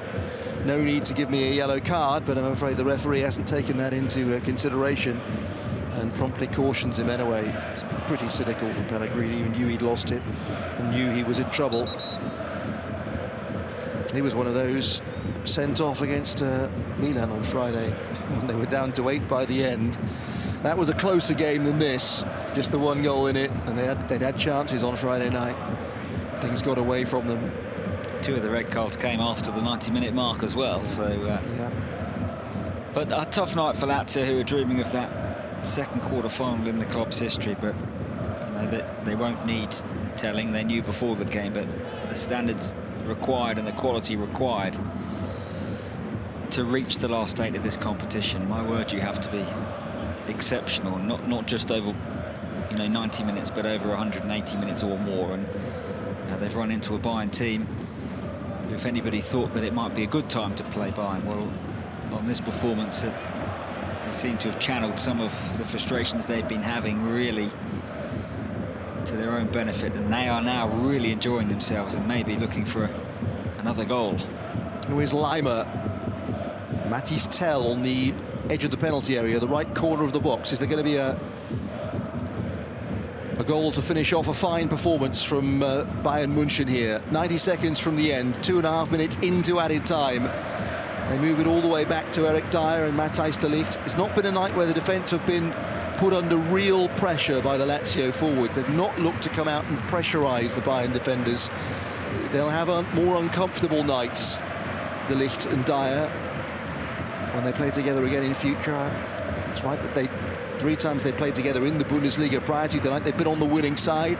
They're going to be on the winning side again tonight. Not many of these Bayern players are going to be easy to drop for Thomas Tuchel in the games that follow this. They've turned this round in highly professional manner. Last 60 seconds, Rob, 3-0 Bayern. We'll go to full time in Spain shortly. Just to make you aware, Real Sociedad have pulled one back. Mikel Moreno, they have been knocking on the door, Real Sociedad, and they've scored 2-1 down at home on the night. And Paris Saint-Germain headed for the quarterfinals, 4-1 ahead on aggregate. Last few seconds, and the crowd applauding in time. This is a celebration of Bayern's quality and their resilience and their patience and their togetherness tonight. They've been really, really good. A 3-0 scoreline. They have it at the back under a little bit of pressure here. Won't want to commit any late errors and give Lazio a consolation goal. There's no time for that. The Bayern players punch the air. Bayern through to the quarter-finals for the 5th successive year. An alarm in the first leg, yes. But tonight, the perfect response. 2 goals for Harry Kane, 1 from Thomas Müller. Veteran performers with outstanding moments, and Bayern go through to the quarterfinals. They've won tonight by 3-0, 3-1 on aggregate. They get the job done. More on that performance shortly, but they're into the final moments in Spain, so let's get those with Dan Roebuck. 2 minutes remaining if they added on 3 minutes in San Sebastian, and the home support enjoying the final 20 minutes or so because their team at last has come to the party. Paris coming forward now, though. This is Kylian Mbappe on the left-hand side. It's Mbappe, darts in field, reverse ball. Vitinha is in! Really fine stop from Romero and smuggled behind for a corner for Paris. So close to a third. Real Sociedad have been much better in the final quarter of this second leg. But Paris Saint-Germain with Kylian Mbappe at the double have been the better side overall and will be heading through to the quarter-finals of the UEFA Champions League. The corner taken short. Mbappe was on a hat-trick, only 2 trebles in his UEFA Champions League career. He's motoring forward at the moment, and he wins a corner, does he? Not quite, and then there's a little bit of pushing and shoving between himself and Hamadi Traore, who was lucky not to be cautioned earlier on in this second half for a fairly wild challenge on Kang In Lee. He escaped then, and he escapes now. Michael Oliver, the English referee, has kept control well in what's been a really good atmosphere, but the home side haven't really been lifted by it by and large. Here is Kubo, tries to play it through to this near side, and Torrientes is cleared away by Paris. 30 seconds remaining here. Paris Saint-Germain, who have fallen at this stage of the competition, of course, in the last couple of campaigns when they've been beaten by Bayern Munich and Real Madrid, but not this time. Through to the quarter-finals, surely, for the first time since the 2021 run to the last 4 when they were beaten, of course, by Manchester City. That is full-time here. It is Luis Enrique's side that will progress to the last 8. It's been a professional display. Kylian Mbappe with 2 really well-taken goals, a consolation from Mikel Merino late on. Paris were always in control of this fixture. The second leg went to plan for the French champions. They've won 2-1 on the night, 4-1 on aggregate, and they are through to the quarter-finals of the UEFA Champions League.